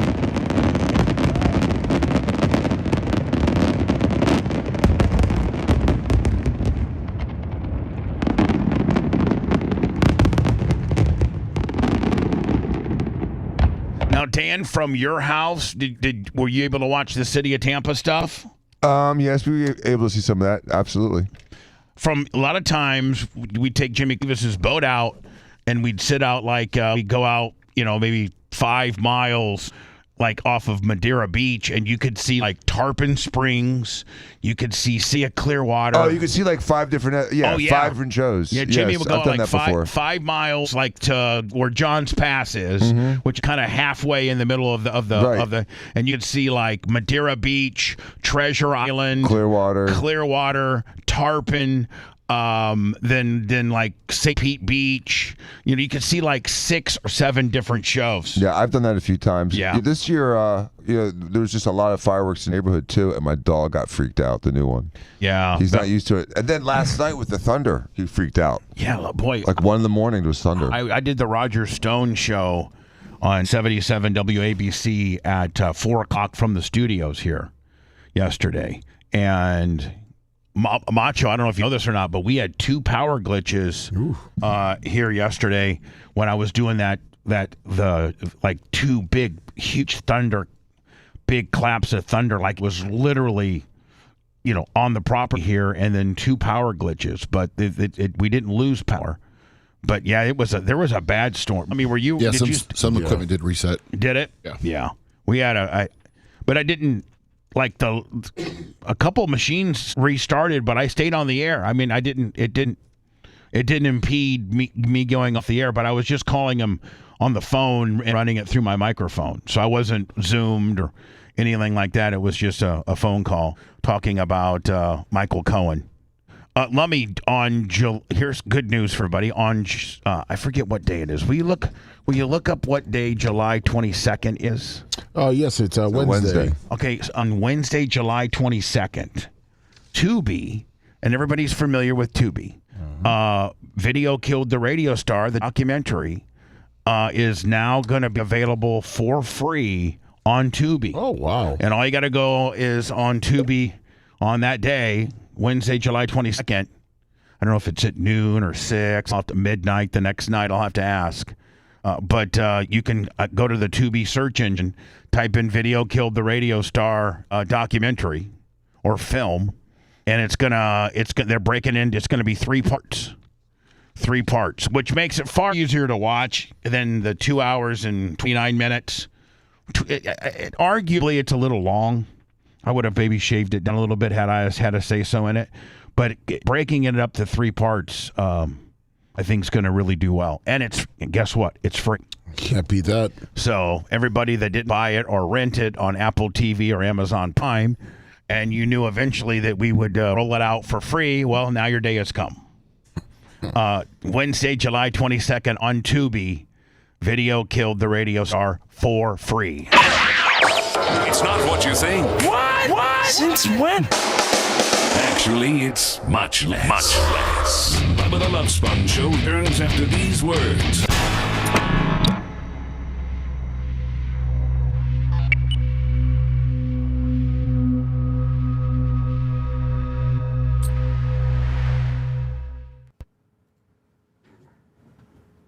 Well, I emailed. I can print it if you want. I emailed you the prenup as much as they've put out there.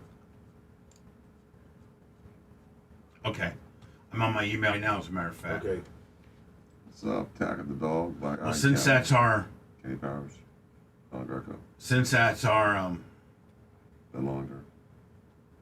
Goldberg. Looks like. It's pretty cut and dry. Driver. Jump it up. Inzer. Kenny Powers gonna. Snook Slayer. Mike Ocean Balls. Blue Eyes.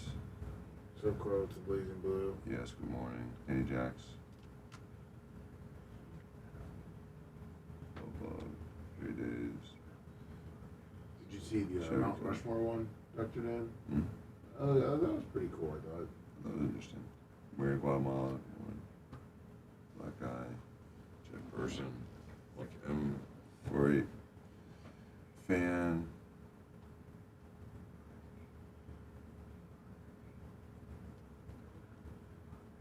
Jax, Jesse.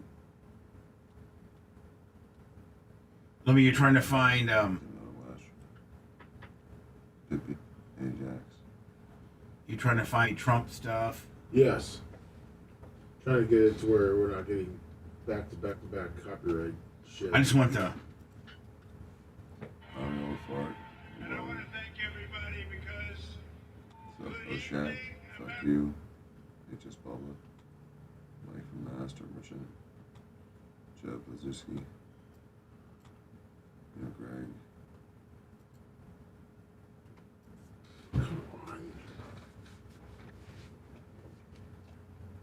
Something I was looking for now. I fucking lost it.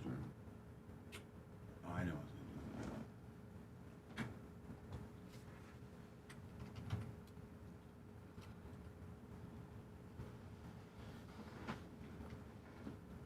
What's up, J-Law? Black Guy. Callie. Snook, we'll get that to you.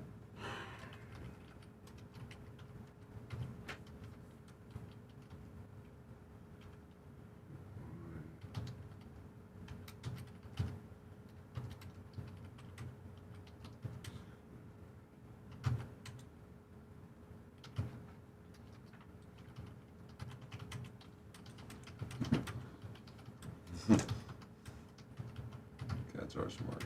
Cats is not. What's up? Alan Boy. Barbie Master. Got my Coolina Knives barbecue. Trying to make a video that looks more. Let me, I just sent an serial email. killer. Okay. To you, and which let me know that I don't know. Did we get Will Wilson for 50? Yep. Okay. He sure will. I haven't heard from this guy, and I don't think we've heard from him.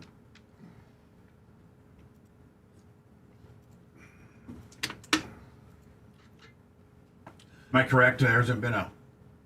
No, there has not been. Ever since that one. Right, and they're about 2 weeks behind, aren't Correct. Are you doing a mini commercial coming out of commercials? they? Oh, just take your time. It's gonna be over.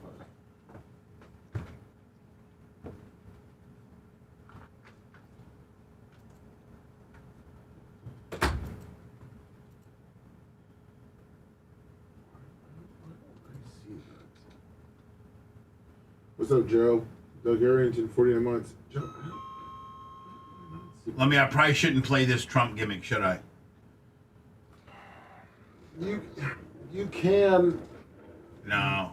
I mean, it's a 50-50 shot. Just like all this shit.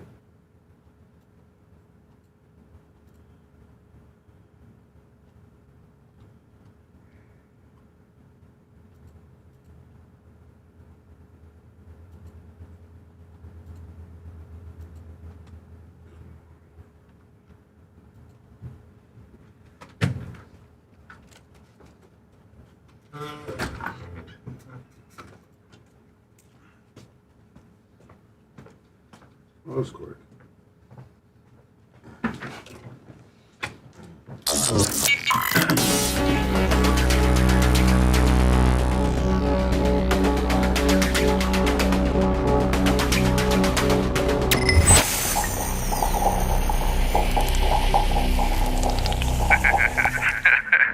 The Bubba the Love Sponge Show, listener supported via PayPal, Venmo, and Cash App, all at the Bubba Army, now returns.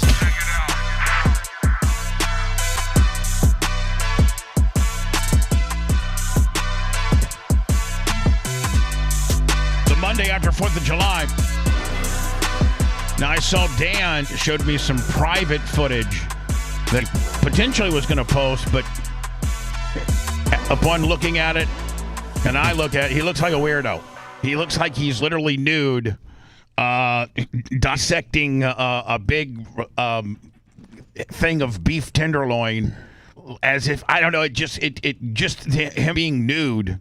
Even though he had a pair of swim trunks on, it just kind of looks creepy. Dan with his sharp knife cutting, trimming the fat off giant tenderloin. Yeah, it just. I mean, there's a lot of things that Dan can pull off shirtless, and I don't know that trimming meat is one of them. I think you might want to stick to biking, working out, swimming, and the other is Dan like stuff that you do potentially shirtless. It gave me the Christian Bale, American Psycho kind of feel. It did. It gave me kind of a. Well, I don't like the shiny organs.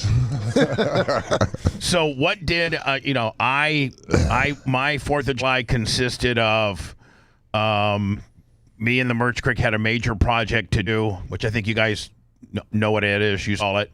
We had a major project that took up the majority of Saturday from like 8 till 4. We were working on. Well, I'll just tell everybody we were working on getting the Nassau studios finally fully moved out and getting there. That I think except for maybe an air conditioner upstairs and a 30-foot ladder, I think we're completely out of Nassau. Nice. Nassau Street, yes. So we did that.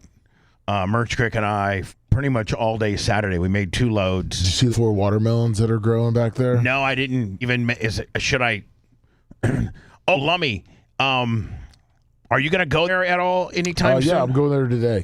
All right. So, that bat inverter bat gimmick? Yes. It's inside. Perfect. And I left it for you. Thank you. Yeah, and I was going to pick that up. You can put that will if you don't have 6 dead bodies in the back of your which you might, it'll fit back there. Oh yeah, I was gonna grab it today. Yeah, do so. Perfect. Thank you. How big are the watermelons? There's 2 that are really big. One looks like one of the cat-sized raccoons got it. But I would say they're probably about 8 inches. So Dan, if you were to grow something organically in your garden, like That's what we did with these watermelons. Actually, we used to give the goats watermelons, and a couple of the seeds just happened to replant themselves, much like it does in the wild. And now we got some watermelons. Is there a distinct taste difference from freshly grown something that you potentially might make in your garden compared to what you buy at the store that's been handled and might be a week old? Is there a distinct difference? Some people it depends on what the product is, but sometimes there's huge taste differences. Like I heard I'm not a big tomato guy, but I've heard like freshly grown tomatoes in your own garden, you pick them off the vine, you slice them up. There's a distinct difference because by the time that tomato, gets to the major warehouse and then to Publix's warehouse and then to Publix's shelf, that could be several days. Mm-hmm. So, I mean, do you know fruit averages? I read this once that fruit averages 1,000 miles of transportation before it's eaten. Yeah, most of our produce comes from California. California, I think it might be the largest produce. Let me look it up, but California might be one of the large. I think a lot of the country's tomatoes. I think we do our own strawberries. We obviously do our own citrus as well. But yeah, no, we don't do as much citrus as you think, Bubba. It's been taken over by like Brazil, I think, wasn't it? Yeah, Brazil, because of the is it the canker or the disease that I believe the Chinese gave us back in the 60s and 70s? The disease the Chinese gave us. Yeah, it's not the first time. Yeah. So anyway, I didn't do much, but other than a big move, a huge 6-7 hour move, and then we just hung out. We actually went swimming a little bit. And then I'm like, you know what? I really got a hankering for an Outback bloomin' onion. So I ate. All I ordered from Outback was the bloomin' onion and the potato soup. That was my dinner for Saturday. Oh, those are both delicious, though. Oh, they are. Yeah. Oh, my God. You have to send it back, did you? No, I'm not like you. I just take it like how I get it. California is number one, by the way. Yeah, thank you. Another strange fact that I knew. They're also the 5th largest food supplier in the world. In the world. Wow. So anyway, that's my Saturday night. Then we watched TV, and I toggled between the Rays game, which they choked on Saturday. Was that 10-8? No, wasn't that one? Yeah, they were up one time 8. It's 11-8, I think it was. No, it was 10-8. 10-8. Yeah, it was a 2-run homer. They were up one time. They've completely they had a 9-game winning streak, the longest in the majors, and then they've completely crapped the bed. They're streaky, and that's what I was saying. I was telling Brian, that's what I'm scared about them. They're streaky. They can win 7 straight. But you know what? It's all about their pitchers giving up home runs. It's not even like, I don't know. Anyway, they lost yesterday. Was it 2-0, 3-0? Yeah, I don't know how they I don't know why they keep the same ass buckets in that just gave up 5 runs the night before and then put them back in there, the next day. Because that's what the computer tells them. Yeah. That's what I hate about that. So anyway, I just watched the NBC and the CBS, Block Party 250 deal. We tried to make it through the CBS deal after NBC blew off all their fireworks. CBS pretty much they on the national level locked down. I think they some affiliates kept it going, and a lot of affiliates turned it off at 11 o'clock. I don't think Trump hit the stage till about 11:15. It was about 10:50, 10:45, and I'm watching CBS, and they got this opera singer. I can't find the opera singer either. Dude, yeah, because nobody watched it. It'd be, you know what, CBS should. I know they can look at minute-by-minute ratings. I guarantee you lost. I don't even know. Probably over half of your audience when you put some stupid opera singer up there. Now, was the opera singer right before Trump? Yes. Well, right before the president, you should put the most kick-ass thing you got. It was his favorite singer. We don't care. He sucked. Listen, Donald, we don't care. He sucks. I mean, we don't care what you like. Why don't you think about what we like? Jesus. So anyway, he goes on then, I guess, and then they blew off their fireworks, which is supposed to be the world's largest fireworks. That's what I did on my. I was literally passed out by 11:15. What did you do? Because I mean, obviously, you got a little kid, little walker, and you probably either blew off your own or did a combination of blowing off your own and going to watch some, or go what did you do? Sat in the driveway, blew a little bit of ours, and watched some, and that was it. Did not want to do anything. Deal with the humanity. Yeah. Now, around here, where was there even to go watch them? The Crate, or whatever it's called. The Grove. Over there? Yeah, they had a little bit of them, yeah. Oh, okay. Still, the humanity, I didn't want to deal with it. Oh my God, the humanity over there. And then, Dan, what did you do besides look like a serial killer, slicing up a beef tenderloin? Yeah, well, we grilled out.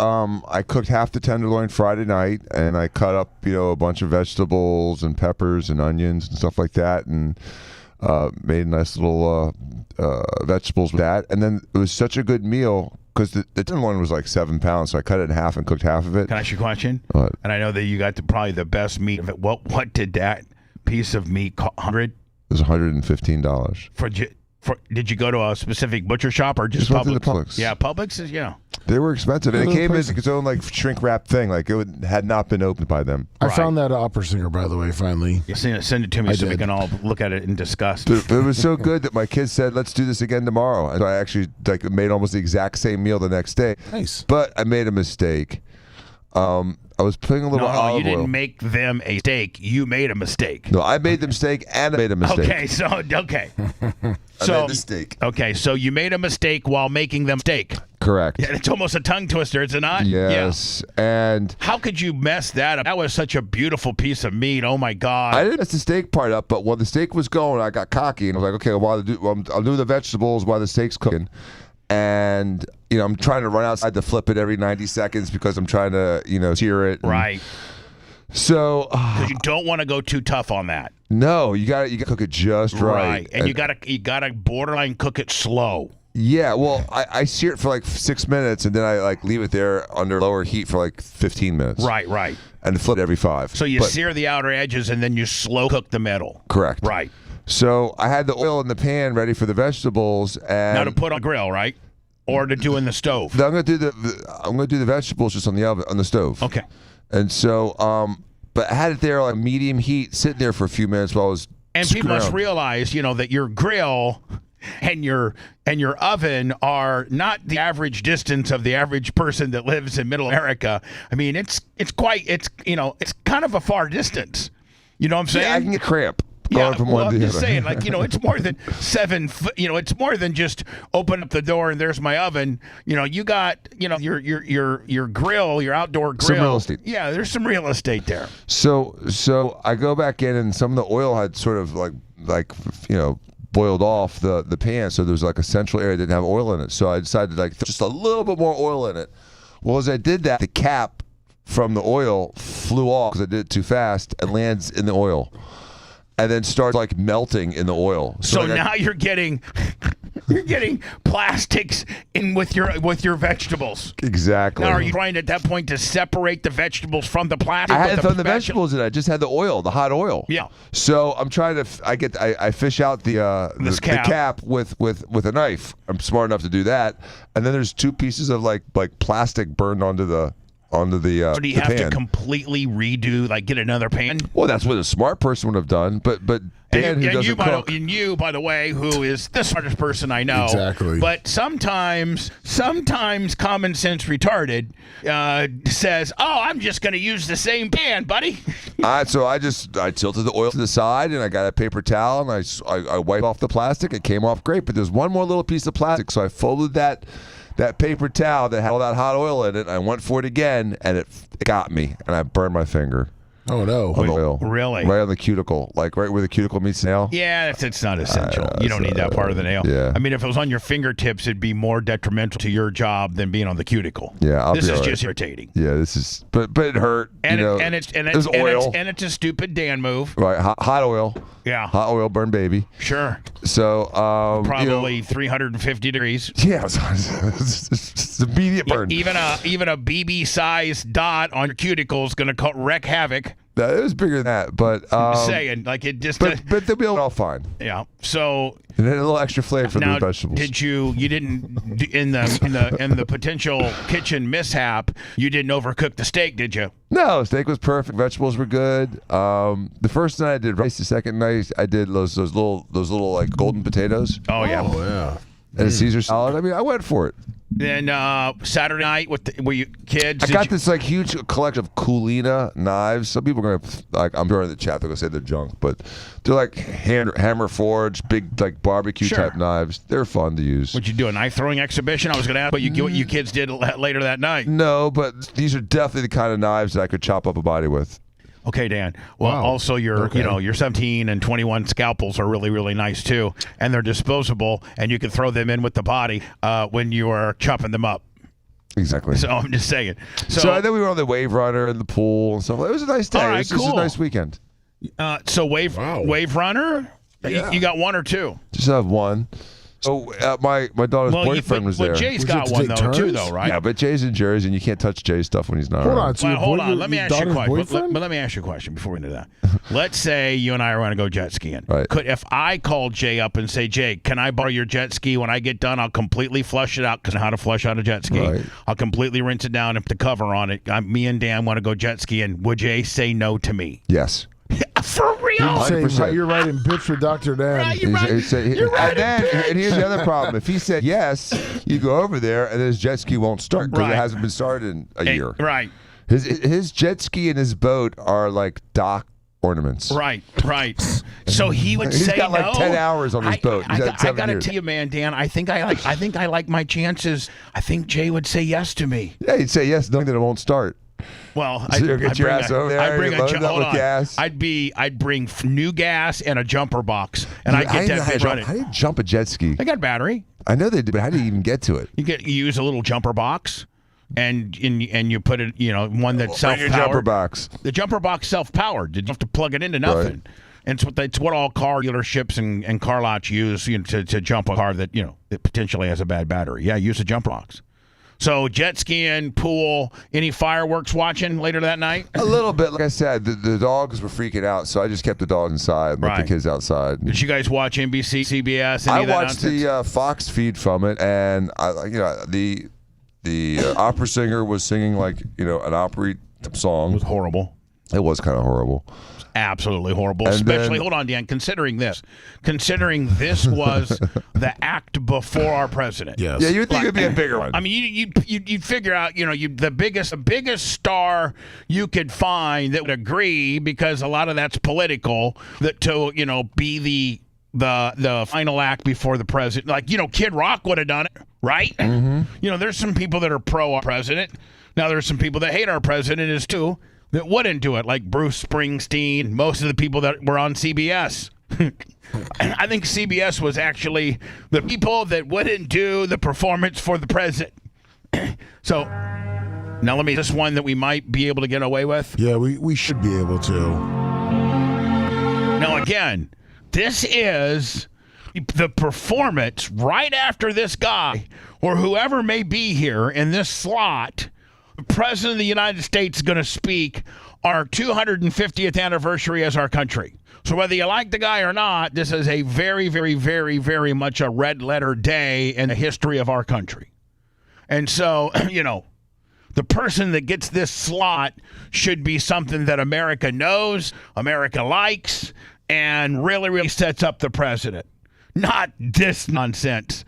Be interesting to see if they actually gave ratings as to what the decline was. I wanted to see the president talk. I didn't want to. I didn't make it through this. I turned it off, went to bed. And I told Erica Lummy, I said, if I need to see the president's speech, I'll find it on YouTube tomorrow. I mean, for real? Did you mess it up any more than this? I mean, just look at the people's reaction. That's the average American couple right there, right?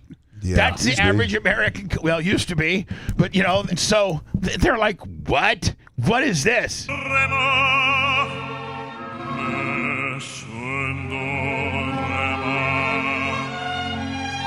Nobody in this room, and nobody in any of the circles that I travel, know who this numbnut is.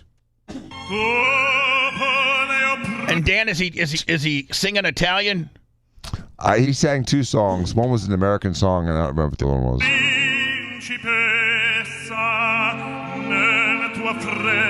How about Kid Rock? Anything. I'm American Badass. How about American Badass by Kid Rock? Boom, pyrotechnics come out. Trump comes out, talks, and then Kid Rock hits the closer. Bam. There's not a human being under the age of 80 that's watching this. I guarantee you, Ginny Cakes and Arlene were not watching this. They were asleep, probably. Yeah.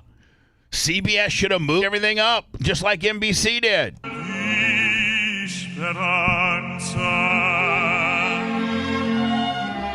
Yeah, this old bag.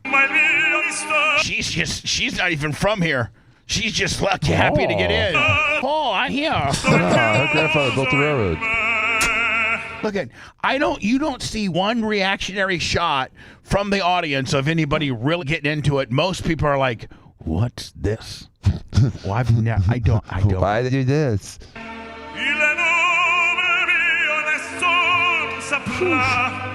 You don't see any black people sitting through this. They'd be like, hell no.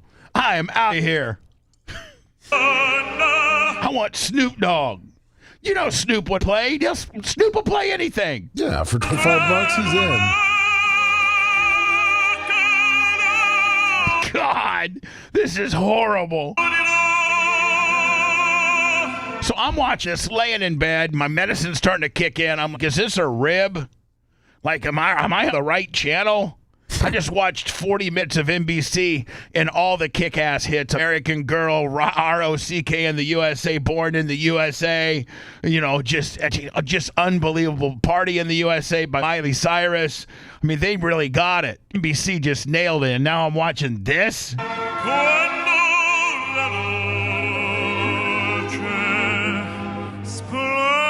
wonder how much CBS had to pay to have the rights to really mess it up. Anyway, I can't even play the rest of it because it's just horrible. So horrible. Yeah. And I'd rather literally play commercials than play that. Like, commercials are more compelling than that. I promise you. Hello, you're on the air. Yeah, hi, legend. Good morning. Hi, Bob. I work for a CBS affiliate, and I had to sit there and listen to that garbage all night, Sunday night. And I get in, and the news director comes up, or the producer comes in and asks me, hey, we're going to go on till midnight. And I look at him and I'm like, what are you talking about? Hour later, I get information from CBS that they're going to go past 11 o'clock, and talking Trump's speech. Now, can I ask you a question, Bud? Was it the local affiliate? Was it the local affiliates' decision where they could go long and take the network feed or break off and do their local news? Because of the affiliate that I was watching broke off of the CBS national feed and went local, and so I was wondering, was that a market by market decision? Yeah, because I'm going to say what probably happened was Mountain Pacific probably carried Trump's speech. Right. Because as soon as we went to break, they went to color bar. So that tells us, and again, we were going straight to the local news. So when that happened, I'm like, oh, well, I guess we're not going to hear Trump's speech. And honestly, that whole thing, I was thinking that they realized this thing was a disaster. So they're like, let's get out of this quick. Yeah, I mean, had they had something pretty badass setting up Trump, because Trump came on right at 11 or 11:05. So had they had something, I mean, I'm sure CBS saw their ratings I don't know if they can get minute by minute updates, probably not, but they are they program directors and news directors knows whether something's compelling or not. You couldn't have put anything worse on before the big payoff being the president. So I can see why local affiliates were like, listen, we're just going to go to local news. We can't sit through this nonsense. Right, yeah, and I think that's what it was, because I can tell you for a fact, or at least for us, we went into news about 20 after, and they played the Smashing Pumpkins, and they're like, thank you, good night, and I'm that's it. And that Smashing Pumpkins was the worst performance I've ever seen in my entire life. I didn't see that part. What was made so bad, Bubba? Let me find it. Yeah, I mean, Billy Corbin or Coben, whatever the hell his name is, he needs to let it go, my friend. He had some kind of vampire leather girdle on or something. You could not. I mean, it was not mixed correctly. You saw it, bud. It was. What were you guys in the control room of a local CBS affiliate? Were you guys looking to yourself saying, this sucks? We're getting our ass kicked by everybody. Yeah, we had some expletives about this. It's like, and of course, when you had the opera guy, I'm like, what? I think they played 1 or 2 songs. 2. And I'm like, what are we doing? Yeah. It was a disaster. Anyway, man, boot on the ground. Somebody at a local CBS affiliate in his testimony. I appreciate my friend. Thank you. Peace. All right, but thanks. Yeah, I'm gonna go to words. I sent you the live where we won't get struck. Dan, wait till you see how bad this is. So CBS runs. I think they run the opera singer, and then before Trump got on, they put the Smashing Pumpkins live from the L.A. Memorial Coliseum. Not to be confused with earlier, they ran Shaka Khan and Queen Latifah. Yeah, Shaka Khan was a special guest, and too. then they did the Goo Goo Dolls from literally, it looks like the Goo Goo Dolls' backyard. Did you see that? That was horrible. No, they did I the didn't see Goo that Goo. part. They did the Goo Goo Dolls like from literally the lead singer of the Goo Goo Dolls' backyard. Oh yeah, CBS just, I don't know how many tens of millions of dollars. I mean, you got to think how much money it takes to configure the LA Coliseum. They probably had to configure the Washington Mall, and then they did all these little satellite feeds from various artists home, like from their homes. Think of all the production that takes. You wonder how much CBS lost on it. They overthought it, and it was absolutely horrible. Wait, I'm going to play the Smashing Pumpkins. Now, this was literally right before Trump took the stage, and it's horrible. Can't think of somebody better than the Smashing Pumpkins singing 1979. Aren't they an Australian group too? No, the lead singer's from Chicago. Oh, okay. Yeah. Well, at least he has his priorities in order. Great. What do we do with him now? The Bubba the Love Sponge Show returns after these words.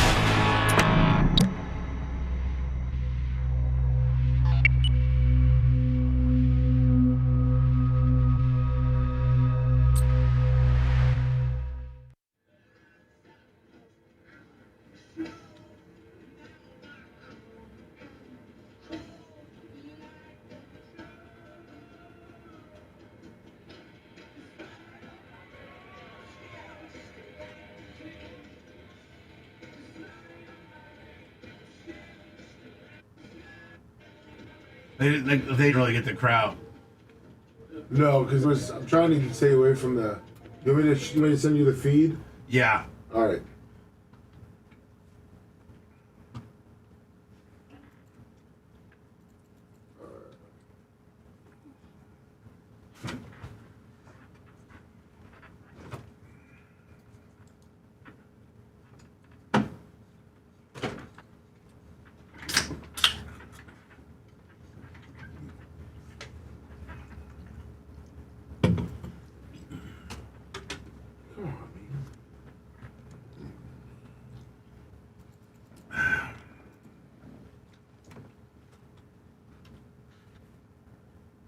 We're gonna talk a little World Cup. Yeah. Talking about how that guy's thing got reversed.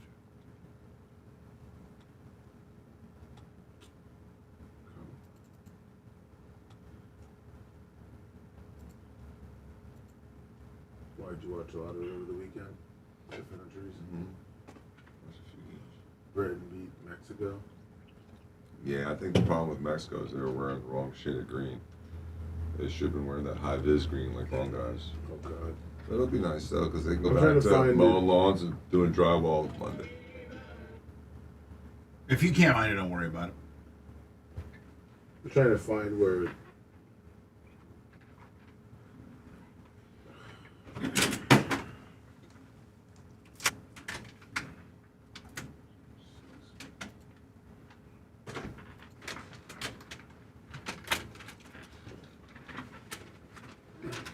So, Joe, Longmaker, good morning. Did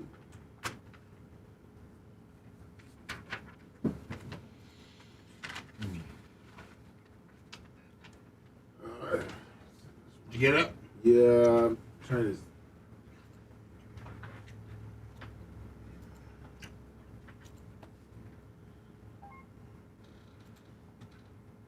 It's another shitty version of it. I'm trying to get with the crowd.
I'm here at the Great American State Fair, so you don't have to be. I'm Kate Corliss. I'm a junior staff writer at Washingtonian. Come follow me around, whatever this is. Build church.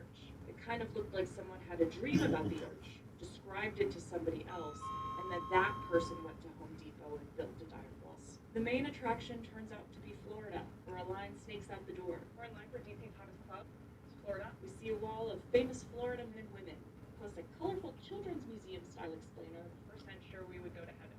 20 minutes and haven't seen the time. But it runs till July 10th if you want to check it out for yourself.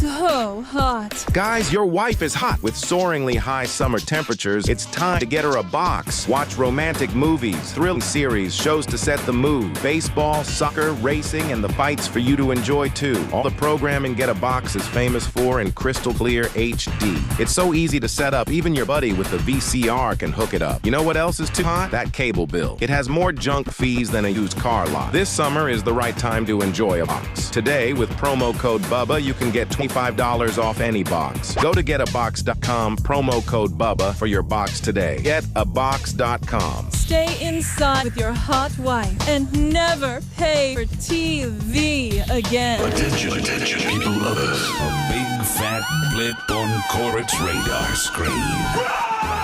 This is the Bubba the Love Sponge Show.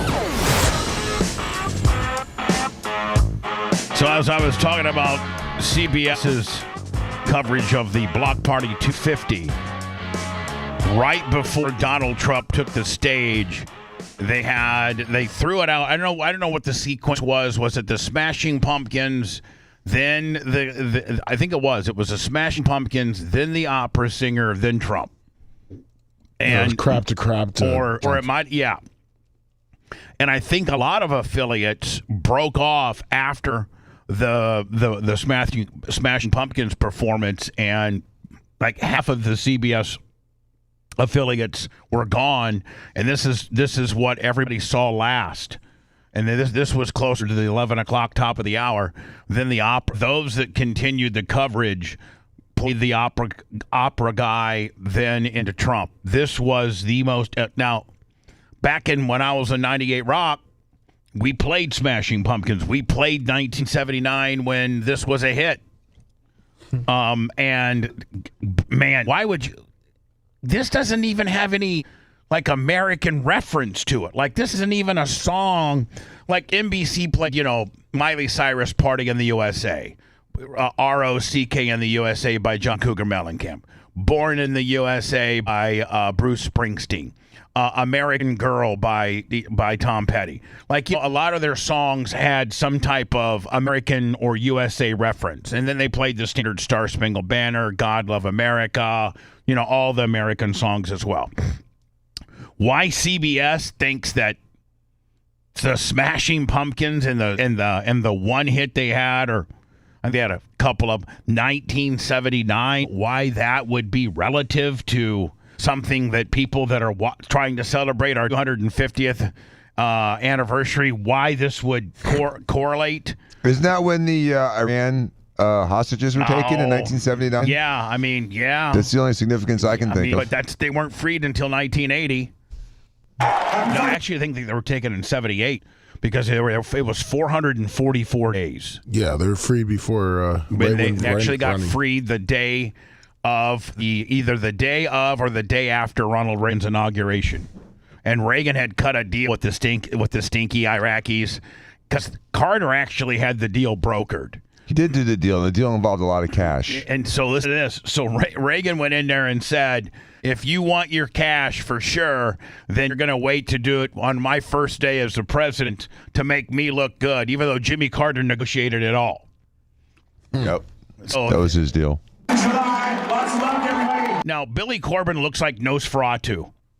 Billy Coben, I think it's Billy Coben, whatever the hell. The lead singer, Corbin. He looks like you cannot look any worse. He just found out. I think he's Bill Burr's stepbrother. They look alike. Yeah, I think his dad had a secret family.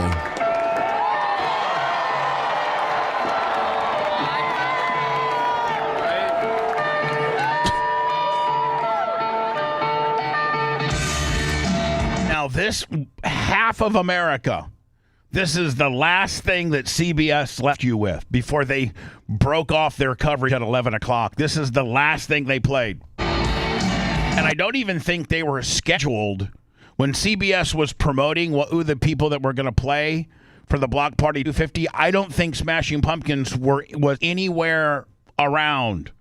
So I don't know if they were at the LA Coliseum, being a warm-up band for Queen Latifah, or they just threw them on and they were supposed to be afterward. I don't know. Yeah, they were. I'm looking at the headlines. They must have been the more because they have the Zac Brown Band, Chaka Khan, Queen Latifah, Anthony Ramos, and more. And then, so Smashing Pumpkins weren't even advertised as a band. They were just the more part.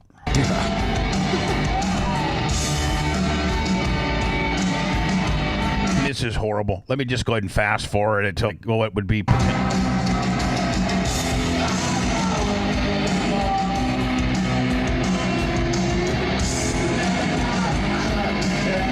Now, if anybody can understand what he's saying, I know the lyrics of the song, so I do know what he's saying. But the average person who was not familiar with it, like Erica, she's like, what is this? She's like, I can't even understand what they're saying. I'm getting pumped up with fireworks.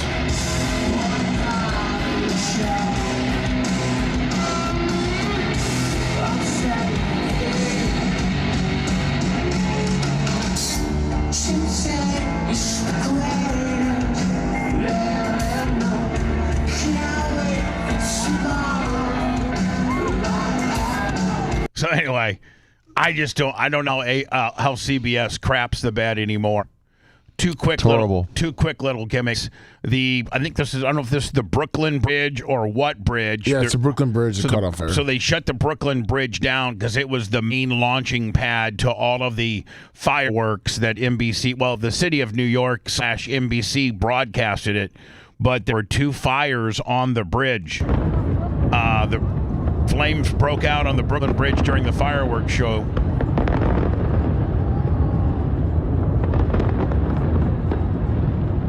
There it is. Yeah. Yeah, it got fire. Oh, there was a fire on the bridge. Yeah, let's. I think there is a disaster. Fire? Yeah, fire on the bridge. And I think it's one of the major thoroughfares into the city. Here's more. Oh, yeah. Oh, boy. Fire breaks out on the Brooklyn Bridge following the fireworks display. I guess the city or firefighters put it out. So there you go. In case you, I was going to play this, Lummy, because it validates kind of, and this is the one particular guest that really probably still uses his like we do. I use mine. I've not used it as much as I need to be, but I need to get back on my penis pump regimen because I think it's really good for my penis. It is. And I think this is a TikTok about a guy questioning, does it really work? And this is this a woman, like a woman doctor, supposedly, Lemmy, or some type of deal? Yes. What do you do? What it does is, how when you work out at the Dan, gym, you being a doctor, let's listen to her explanation and see if you agree, because you're a doctor, and Okay. she kind of like gives you the science behind why this would potentially work. And that's and anytime somebody asks you, well, how does it work, or why is it good for you, or why do you believe in it? These are probably the things you should say. I mean, I just say, I don't know, man. It just makes everything harder. Seems to work on circulation. Seems like it builds up some muscle memory kind of deal. And then I always drop Dr. Dan's. I'm like, listen, Dr. Dan Diaco, he swears by it. Yep, it's approved. And he's got the biggest penis, well, one of the biggest penises of any person I know. And he'll show you. And let's just say you're working your bis and tris, right? And you're lifting heavy weight. And when you do that, you're doing tiny little bits of micro damage to the muscle. And then you have your recovery day. You never do arm day 2 days in a row. Next day, you do leg day, right? Yeah. It's the same with a penis pump. What you're doing is you're putting your penis in there. You're creating a vacuum. You use the hand pump and this is what I wanted to show you. This is a brand new device. This is an electric pump. Which, by the way, those are the kind we got. Yes, we got do. the electric pump with the silicone cylinder. And you pop this on the cylinder, automatically. That's what we got. Holds the negative vacuum pressure that's right for your pumping protocol. So the first thing it does is it increases vascularization. It brings in more blood. And would you agree to that? Yes. It increases vascularization. Vascularization. Okay. Pushes capillaries to the edges because they start to retract as you age. And so what you're doing is you're pumping the blood in there, and then that's giving you a firmer erection. But over time, just like if you go to the gym and you work out your biceps, if you pump every other day or every couple days for 10 months to a year, you can increase the overall size of your penis 20 to 25%. So you can go from a 4 to a 5 to a 6, a 6 to a 7. And here's the thing. Guys they love it so much that they start to go, well, how big can I get? Penis pumps. Well, I think I agree with all of this. Dan, I'm going to throw it over to you from a doctor's perspective. I think you probably would agree with most of it as well.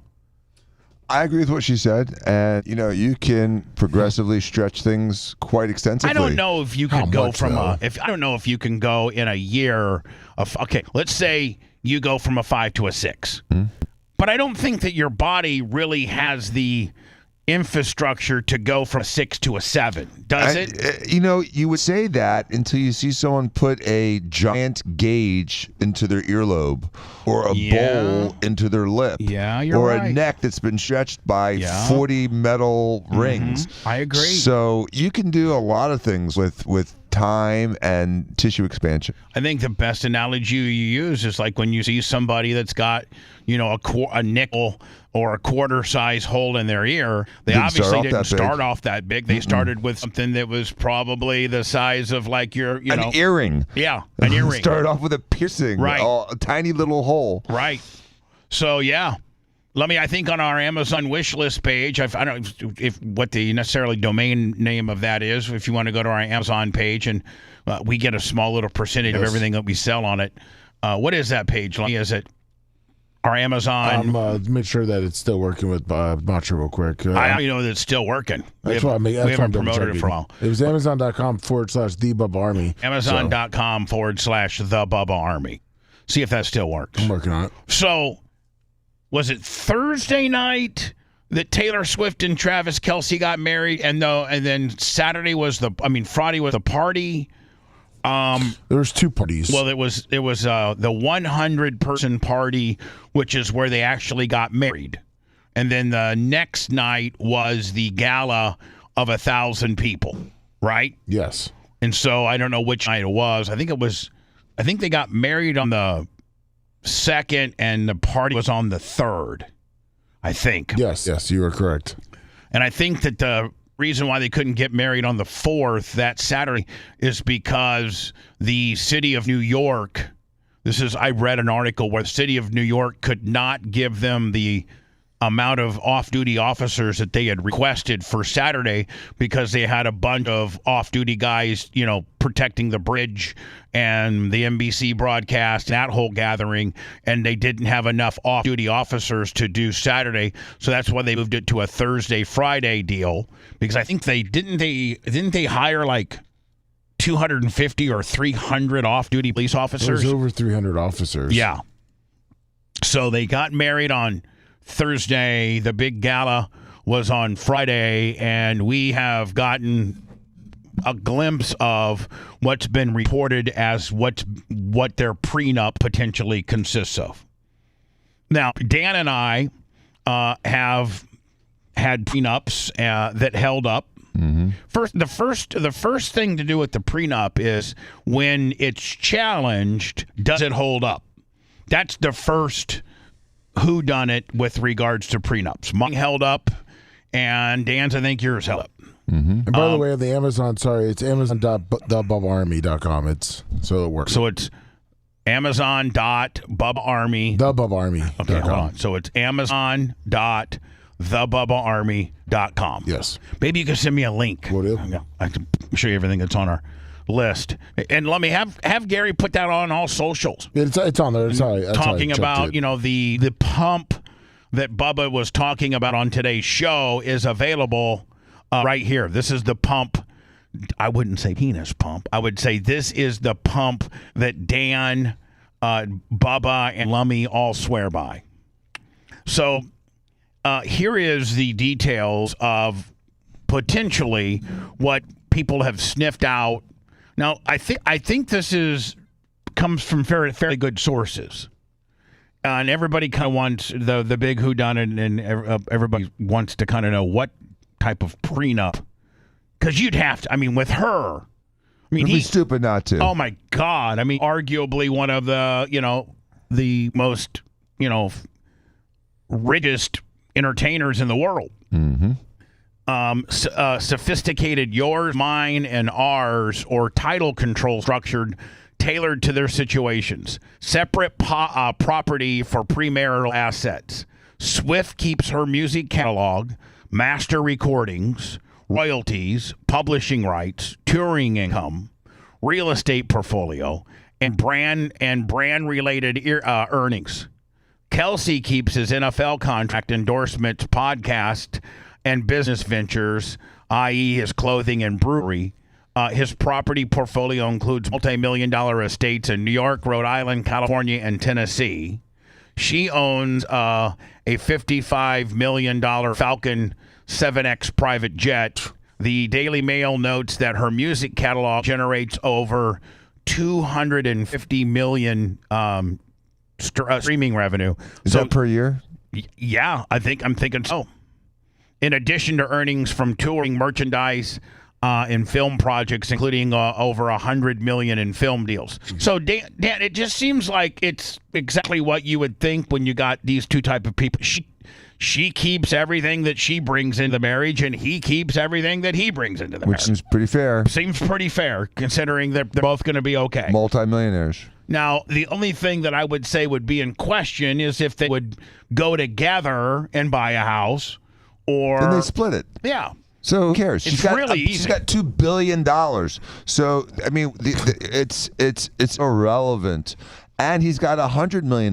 So they can go fairly into any business venture and break it off fairly. The whole point of a prenup is how to separate without pissing away millions of dollars on lawyers. Post-marriage earnings. This is kind of what we were getting at. Often treated as separate if earned in one spouse's names, meaning like, Swift's albums or Kelce's deals. Some experts mention possibly hybrid splits, a percentage of income as marital, but the emphasis is kept on things titled individually to avoid disputes. Appreciation clauses, increases in value of premarital assets. Well, that should still stay separate, like they said. They're going to keep that separate. So, as if her music's worth $4 billion at the end of the divorce, when they get divorced, he doesn't have a right to it. Right. Which is fair. Right. This is all just really like third grade type. Some guy could draw it up. Right. Mm-hmm. No spousal support. Waivers of alimony are commonly expected given both are wealthy. So like if they would happen to divorce, he can't go, well, I've lived a life of flying on private jets and what have you, probably something I can't really afford. Well, he probably can. So at the end of the day, there is no support. That's written down. Joint assets, anything bought together in both names will be shared. Again, this is very much a no-brainer. You know what, Lummy? I didn't even have to see this particular article or this particular set of parameters to be able to tell you what would... It all makes sense. Yeah. So what's missing from this? There's just some cheating clause in there. And then also that she's not allowed To write a song? songs, after if they do break up. He's such a pussy. Him. He's so afraid. He's worried about a song about him. Which would make him more popular, actually. I know. What a pussy. Anyway, other provisions. But you know what? There's not. What else isn't there is kids. Yeah. Do you know why? Why? Because you can't contract that on the front side. You can't include child support and kids and before it happens. Before it happens. Now, and you can't part that as part of your prenup. That's up to the court. Well, child support usually is just an equation. Right. Yeah. So, if they get 50-50, chances are there would be none. You know what I'm saying? Be none. Right. Right. Like just saying. Confidentiality, NDAs to lead public discussion, privacy clauses, or standard celebrity protections. Bad boy infidel. Oh, there's a bad boy infidelity penalty. Clauses are sometimes discussed, but often unenforceable in no-fault state. So they got married in New York, and New York is a no-fault state. So even if your wife came in and caught you with 3 chicks, that has no bearing on the court at all. Meaning, like, they can't use that. Now, some states do have, don't they, Dan? Some states have marital faults where if you do cheat, they can use that as a strike against you when you're negotiating this kind of deal. And the problem though with that is there's like evidence, there's like a whole like mini trial as to what level of certainty do you need to make it absolutely an issue in the divorce? Does it need to be clear and convincing, beyond a reasonable doubt, preponderance of the evidence? Do they find lipstick in your pocket, or do they find video of you having sex with somebody else? Oh, let's talk about videos now, please. But what I'm saying is that there's a disparagement into like how busted are you? Yeah, how busted. There you go. And nobody knows that more than you. He's a good guy, even though he's a Bubba the Love Sponge. The Bubba the Love Sponge Show returns after these words.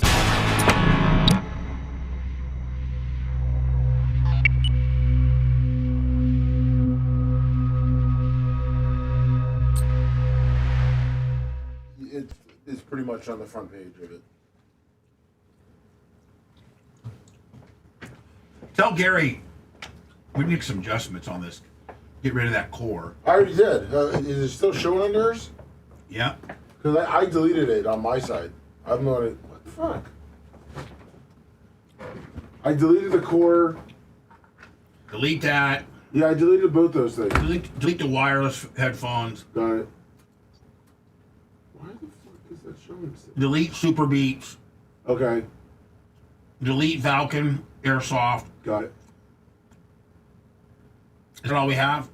Well, yeah, I mean, once you click on it, it says like 46 items, 238 items. Like, you click on it, and it takes you to a bunch of different stuff. So if you click on the product spoke about, it should show you, like, yeah. All right, take this off. Okay.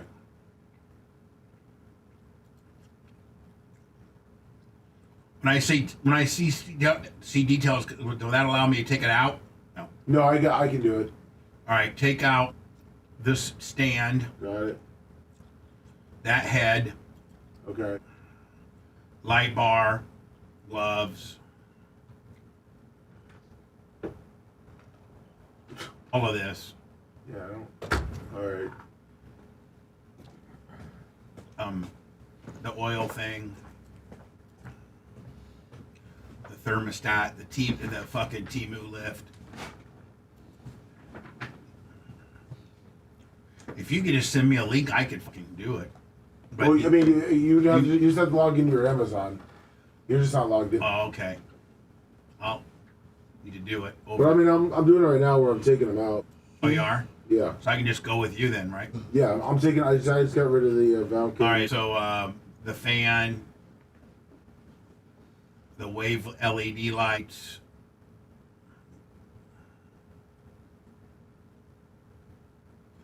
The remove athletic tape. All the Colgate. All the Colgate shit. Okay. There, after you do that, then I can.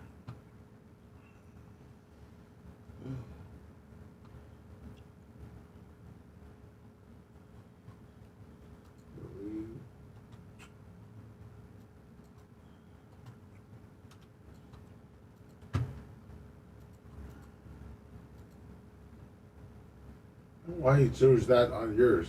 I deleted all that. I know. Maybe it takes. No, it keeps. Because I can show Dan right now. And Super Beats, you get that rid of that? yeah. No.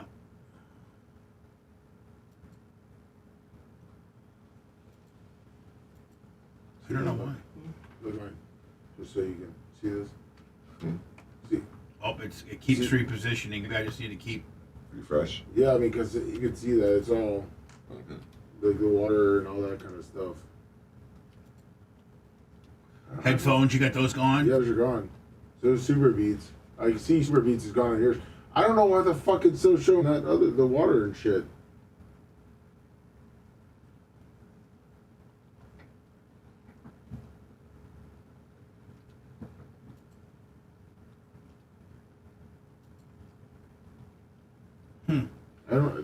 I can't even delete it now on my side because it's not there. Maybe I'll redo the link. I can just imagine Bubba in a spaceship. The button's not working. He keeps hitting it harder and harder and harder. Starts punching it. I just go fucking crazy. Yeah, you're in a spaceship. Hit the red button. I'm hitting it. I'm smashing it now. I've gone from hitting it to smashing it. I've broken the red button now. Yeah. There's no more red button. Right. Now you're going to have to find me an alternative to the red button. Red button's dead. Because I've smashed it down to zero. It's gone. I push it right into the fucking dash. Yeah. You got a coat hanger up in here? Yeah.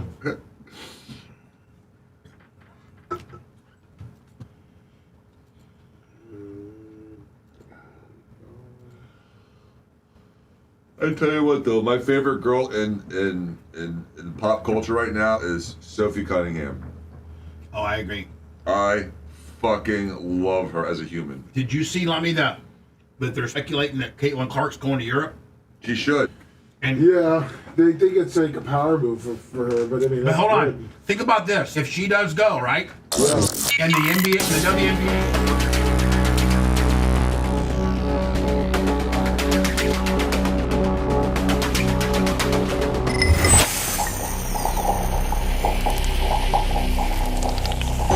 If you're looking for that non-offensive broadcast, you're in for a surprise. You're listening to the Bubba the Love Sponge Show. I love the sponge. It's not that kind of love sponge. Back to the Bubba the Love Sponge Show.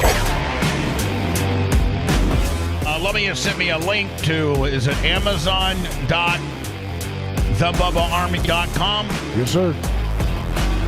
Gary Cantrell is going to put it up on all our socials. Within that, we had core water up there because that's what Seth demanded to drink. He just couldn't drink regular water. He had to drink core. I don't know why yours is not refreshing. And my seemed to not. Lummy has taken the core off. I've taken a lot of items off, even in above. And yours still says 45 items. Mine has 34 now. Yeah. So I don't know why. Well, that's on the front page, I think you'll see. I do love this body spray. It's Grace. It's I love it. But you'll see the penis pump there, and here it is. Here's the penis pump. Oh, Lummy, are you taking down those? If I go back to one, like this needs to be gone. Remember the prize wheels? Yes. That gives me bad flashbacks. Also, these headphones. Leave the tushy on. Okay. Tub of towels. Leave on. Here's another penis pump. I wonder if we should take that one down because that one isn't it. Well, no. These penis pumps are down to $29. I know. Now. I saw that. We paid $69 for ours. Keep everything else. We need that. We need all that. We need that. We need that. We need everything else, Lummy. Okay. For the most part, but the penis pump is the one that we got. And then we also have the. They're down to $19. I was looking. How would you buy 3 of them? The Hitachi that we put up on there is only $21 too. Man, things have gone down. Male penis pump, automatic enlargers, extend pump for men with 5 training modes, adult toys for men, electric penis pump extender, erection pumps. What have you? Go to our Amazon, our particular Amazon show. We have an Amazon, what we call it a show page, Lummy, or kind of wish list. It's just storefront. And if you buy it, it's stuff that we talk about and use. Now, but if you go to it and then you buy anything through Amazon after you go through our storefront, we get credit for it. Oh, okay. Thank you. Now, we're not asking you. Now, are we asking them to send us these things, or is this just the things that we use for them to buy? Both. Oh, perfect. You guys figure out. If they want to send us some more penis pumps, we'll happily take them. Might as well. Yeah. I mean, we can certainly. I wouldn't mind having a backup. No. To be honest with you. Dan, you wouldn't mind having a backup. Why not? Right. So go to Amazon. What is it? Give it. Amazon.thebubbaarmy.com. Right. Now, Gary Cantrell is going to have all those up on our various platforms as well for you to be able to purchase yourself. I'm just telling you guys out there, man. You may not, want to tell your guys on the job site that you're penis pumping, but for us that are secure enough in our own skin, me, Dan, Lummy, who have all used them and own them and used them, and will tell you right now, like, stop the male cockiness and you think that you're, less of a. They really do help. Like there's no, I can't think of a downside. Other than, potentially you might be a little bit embarrassed. But if you're a real man, you're like, yeah, I pump. Yeah, but also, I pump. I mean, like when somebody talk bad about you going to the gym, then nobody's going to call you a pussy for going to the gym. It's going for the gym. It's going to the gym for your penis. That's right. Exactly. I don't think there's any other way for you to go to the gym for your penis. And please make sure you put on the protective condom.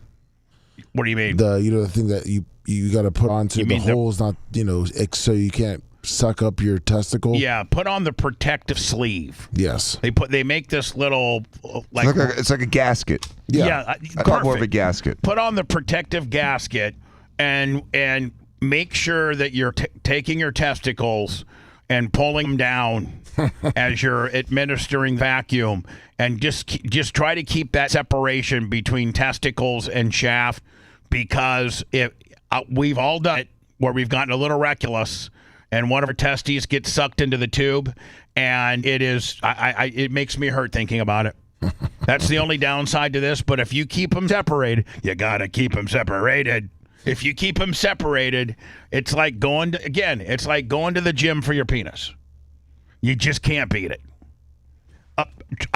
I don't know if Trump's influence had anything to do, but from what I've read, it's pretty uncommon for FIFA to go back and make this call. When somebody's been getting a red card, it's very rarely that the team that got the player and the team that gets the red card gets an appeal that actually works. I think I read something the last time this happened was quite a while ago. Like, is it pretty uncommon for them to... From what I read, yeah, they barely ever admit that they did anything wrong. So we got talking about the World Cup, I haven't watched 1 second of it. Dr. Dan seems like he was watching a lot of it over the weekend. I watched a little bit of it. I don't like it at all. It's such a sport that is so popular, it's hard to ignore. But I can't, 162 baseball games is tough, and I've trained myself to keep the baseball in the background, and you can pay attention to it a little bit, but not have it completely occupy your 3 hours. And soccer is one of those things that so many people care so much about it, and it's just such a boring game. I mean, the average game is 2-1. The average game is 2-1. Mm-hmm. So that means you're going to go. What is it? 60 minutes. Mm-hmm. 60 minutes of play. For 90 minutes. Yeah, 90. No, 45 and 45 plus overtime. You're going to go 90 minutes, and if you're lucky, have 3 goals in 90 minutes. Every 30 minutes, you may get something exciting happen. And to me, you know what I think they could single-handedly make soccer better? Just like I think we can all agree. Give them guns? No. Oh. No. Give them sticks like lacrosse? No. Okay. Just like they single-handedly, I think we would all agree, by putting the pitch clock, the strike and ball, replay. Oh, and you have a possession of 30 seconds to score? No. Oh. No. But maybe. That would make it more fun. But hear me out. Shorten the field. Yeah. Shorten the field. Right now, the field is just so big that's why there's so less goals. I mean, think about it. Shorten the field and maybe have a possession clock. Meaning like if you have more than 45 seconds, you shoot, then you lose it? More like 3 minutes. 3 minutes or 2. You know what? I don't know enough about the sport to even give you what that time should be. Maybe you might be way more closer than me at 45 seconds to a minute, or maybe it's closer to mine, like 3 minutes. But if you shorten the field, let's say you shorten the field by 50%. Wow, that's a huge difference. That's like half court. No, they kick too far. Probably maybe 25%, 30%. Yeah, shorten it by 25%. Yeah, make it 75 yards long and 80 yards long or 60 yards long. Yeah, how long is the current? 110, I think. I think it's 110. Yeah, I think it's like 100 meters, which is 33 meters, which is like 110 feet. No. I'm sorry, 110 yards. Yeah, I was going to say that would be like 330 feet. Yeah, it'd be like it's 100 meters, which is like 110 yards. So shorten the field, and then maybe potentially have time of possession clocks of like 3 minutes. And at 3 minutes, if you haven't scored, then the ball goes to the other team, or they at least do. In soccer, do they do a tip-off much like they do in basketball? Where it's kind of like a face-off. Yeah, at the very beginning. How do they throw the ball down and the guys? I don't know. How do they start? How do they start? I thought it's just usually after a coin flip, whoever gets the ball first, and then they like start football. at midfield. Yeah. All right. So, but like if they had a possession clock, then it would just go to the other team. Like much like in basketball, if it was the 30-second or 25-second shot clock. Yeah. All right. If the shot clock goes to 0, then it's a dead ball, and they give it. The other team gets it. Right. So make a possession clock of like 3 minutes, and Dan, think how much faster the game would be if the field is shorter and they only have 3 minutes to score, and at 3 minutes it goes off and the other team gets the ball. Yeah, I agree. That would make them play faster too. But they've been slowly altering the game of baseball to make it better. And two things that they did significantly was, number one, the pitch clock. You have to pitch the ball. That was brilliant. That made a huge difference. Yeah. And the other thing that people didn't realize, which is really a subtle difference, was the small enlargement of the bases. They enlarged the bases like an inch. But that inch plus the other inch from the other base shortens that distance between those two bases enough that the steals have gone up. Yeah, I mean... Yeah, but the world thinks soccer is the greatest sport ever. Everyone outside of the United States, so they're not. So are we the only numbnuts that actually want to change the game at all? Everybody else just wants to keep it pure. They're like 0-0 is a fun game to them. Yes, I'd rather stab myself in the eye. Yeah, I'd rather watch Joey Chestnut eat 66 hot dogs. Yeah. I did watch the replay on that Saturday night. God, it makes me want to puke when I watch these guys. And you know what? Did you guys know that it's actually a professional eating as a sport? Oh, I know. It's called MLE, Major League Eating. and Joey Wood's 17-time, now I think 18-time Coney Island Nathan's hot dog champion of the world. He only makes $10,000 for that. Did you know that? Yeah, he only makes $10,000 for that. Now, Dan, how can these guys be professional eaters and still remain like every one of them? They brought up like they had the number 2 ranked guy, the number 3 ranked guy. None of them are fat asses. Steve, sir. None of them are fat asses. I also sent you. Do you see where Joey Chestnut had to choke out a protester while he was eating his hot dogs? No, and he still won. No, really? What a stud. Yeah. So well, their stomach comes like my penis. You stretch it out long enough, it just accommodate anything. You stretch out long enough, it's going to accommodate anything. So Dan, like, how do they not? Do they just know how? Do they? They swallow. They just swallow big gulps, and their stomach stretches. They have a lot of elasticity. Now, is in their that stomach. bad for your stomach, though? Yeah, because your stomach gets all wallowed out. But They could get. Then they have to probably diet to stay thin, because one of the things of being fat is that you've stretched out your stomach and you don't get the full feeling because trust me, I know. And so you've stretched out your stomach, so it takes more to fill it up, so you eat more. So do these people have to noticeably go on a diet after they've stretched up their stomach so much, or they will naturally want to eat more? I don't know. That's a good question. I don't have an answer to that. Hold on, something that pertains to a medical situation in the body and you don't know? This is a first. Well, I'm sure the stomach rebounds after a while. They probably train. Kind of like a vagina after it's been beat up, how it rebounds? Yeah, or a stomach like after a pregnancy. And so, they probably like train up to these days. And then I don't think he can eat 50 or 63 hot dogs year round. I think he probably works up to it. Hi, you're on the air. Go ahead. Hello, boys. Las Vegas Mario. How you guys doing today? Good, man. Mario, how are you? I'm good. Just want to say Monday and Tuesdays are the best days. Dan, you're the man. You kill it all the time. The other days, I don't care about. Mondays and Tuesdays are my day. I want to show you some love, Dan. Thank you. Dr. Dan, I'm sorry, but Mondays and Tuesdays are the days. I just wanted to say, Mr. Bubba, got the Tyler Clem shirt. I love it. The quality of the shirt is great, and love the little extra gift the merch crick gave me. That was super sweet of her. I love that. Just wanted to say thank you guys, and the shirt's great. The shirt is awesome and comfy. Thank you, Las Vegas Mario. Actually, speaking about merch, we just ordered the new hockey. Remember, we're going to do hockey jerseys? Yes. The 64 Clem? Yes. I only ordered 100 of those. I reordered tack bags. I ordered 150 Lasker T-shirts.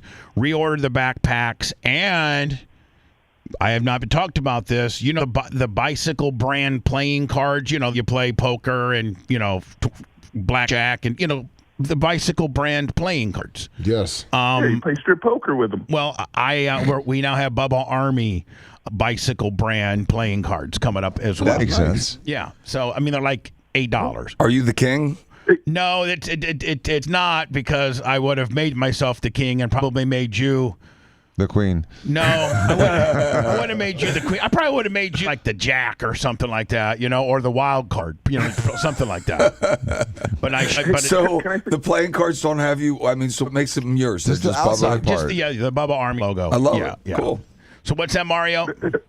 One more thing. Lummy, how come you didn't do a 4th of July video like you did the last years? Remember you did Hacksaw Jim Duggan? You were going to do Hulk Hogan this year. Lummy, what happened? The I additional didn't have any fireworks. What?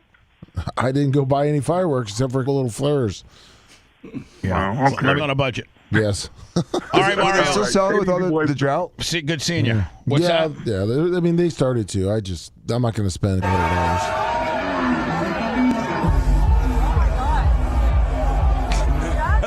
So Joey's in the middle. Now, Joey does have a technique where he eats 2 hot dogs, then gets a drink of water, and he takes the 2 hot dogs out of the buns. He eats them without the. I watched it on TV. That's how desperate I was to find something to watch. I watched this on TV. They replayed it on Saturday night, and so I watched it. And so what he does is he takes 2. He's got a little handler there, and he takes both hot dogs. He eats 2 at a time, and he eats the meat part of the hot dog. And then after he gets done with the hot dog, he wets the bun and eats the bun, and he doesn't get his +2 until he eats the bun. And then after the bun comes in the 2. It's like almost, Dan, he's using the hot dogs as like, what's that in medicine where you got crucible and the thing that the smasher and the, in medicine. The mortar and pestle? Yeah. Yes. It's like he almost uses the hot dog as a what's the stick portion? The mortar. The mortar? Mm. He uses the hot dogs to push down the buns, and then puts the buns, and then uses the hot dogs to push down the buns, and then puts the, you know what I'm saying? Mm-hmm. Like I think I honest to God think that's his technique as to how he does it. Because they had 20, I don't know how many, like maybe 16, 17 competitors against him. Lummy, did you know the number? We got to find, you're going to have to find him. But like the number 3 or 4 or number 5 eater in the world, according to MLE, the Major League Eating Association, he's from Tampa. Really? He's from Tampa, and his wife. What's him and his wife? Yeah, I think they live in Brandon. And his wife is the equivalent to the Joey Chestnut of women. So his wife is the number 1 ranked woman in the world, and he's like number 3, 4, or 5 in the world men-wise. We should have him in the studio one time. Okay, yeah. See if we can get him in. Miki Sudo.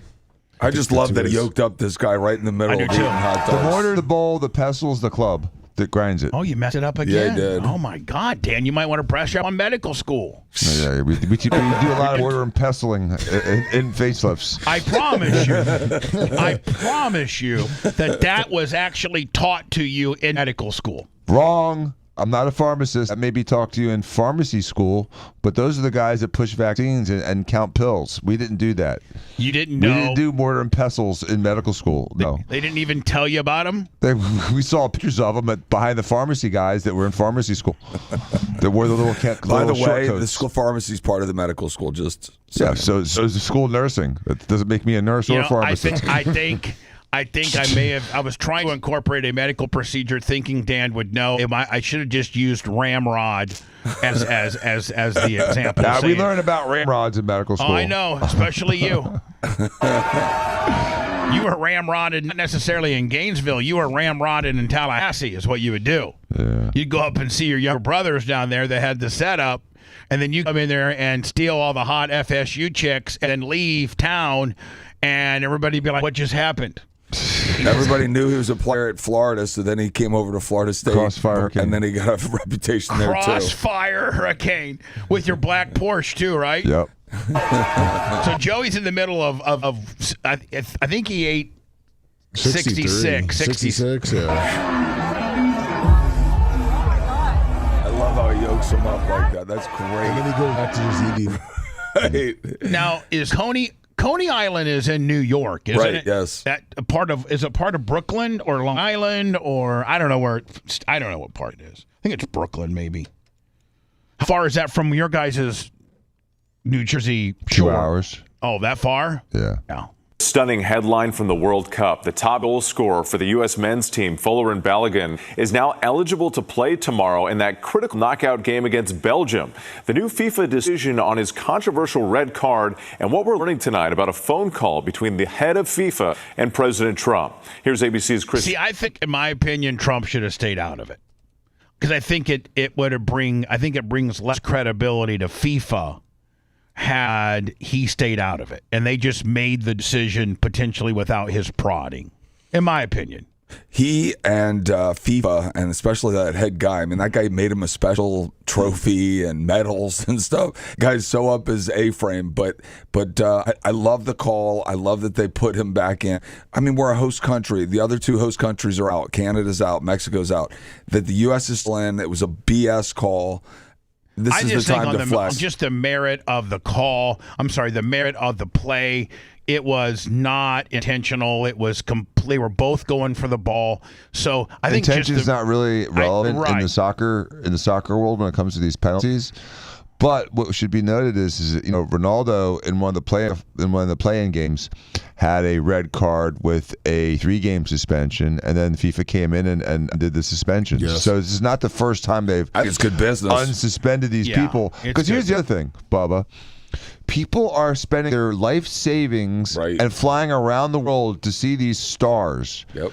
And to be denied because of a BS call is a shame. And this call started off as a no call, then turned into a red card. But regardless, it's okay if FIFA says, okay, Ronaldo, you can still play. And to this guy, you can still play. He's my favorite Somali. Well, he's the thing. Nigerian. He's Nigerian. But here's the thing, Dan. Somali. Had it been egregious, and had it been like an absolute no-brainer, where there are, where most people that get such a severity of a penalty, meaning the red card's the most severe penalty you can get, and including it's so severe that you have to miss the next game, like it's the death penalty of penalties. Had it been something that was less organic, happening and part of an actual play, like everybody looked at it and said, this is not red card worthy. That's one thing everybody did agree. It was not. It was not. Now, you could see plays that people are trying to be dirty and take the guy's ankles out and hurt the guy's knees. By the way, if you watch the game, Bubba, you would see that this guy that got the red card got fouled significantly 3 times in the first half, and they didn't call any of them.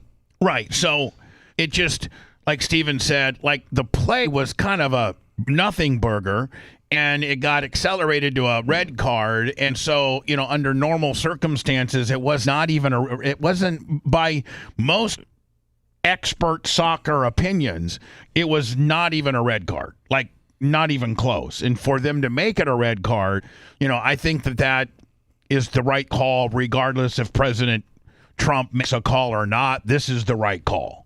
I wish he wouldn't have called, because that just now leads to critics saying that he's dabbling in this and dabbling in that. And I think that FIFA would have made the right decision anyway. Just Are we certain that he called? Yeah. Yeah, that's out. Like Trump admitted it? Well, or that it's I been saw acknowledged. sources reported, which to me is a lie. Well, hold on. John Cordero. A shocking decision tonight ahead of one of the biggest games in U.S. men's national team history. FIFA announcing it's lifting the one-match ban handed to U.S. star striker Folarin Balogun, making him eligible to play against Belgium tomorrow. Wow. Last week, this controversial red card sent Balogun off the pitch, meaning he would automatically sit out the next game. Now hold on. Is that the opponent guy hugging him? Yeah. Sit out the next saying, dude, man, That's BS. you got robbed, buddy. game. That call sparking outrage and confusion. To me, man, he was, again, Dan said it doesn't really matter whether you're going for the ball or not. But, No, it matters whether or not you're going for the ball if you make contact with the ball, but it's your intent is not necessarily part of the calculation equation. And confusion in the days since. It's important for me to say. Now, if this, in my opinion, if the USA guy and the ball nowhere to be found and the ball's not coming into both of them to try to make a play on the ball, and he just steps on the guy's ankle like that, then the red card's warranted. But the ball was coming in. Nobody knows where the ball's going to end up. It's bouncing at this point, and they're both going for the ball. Obviously, first and foremost, it's totally unintentional, which I'm sure a lot of people know. Then, in an unusual move, today FIFA citing Article 27 of its disciplinary code. Now, I heard Belgium is full hot on this. Now, they've been granted the right to appeal the appeal.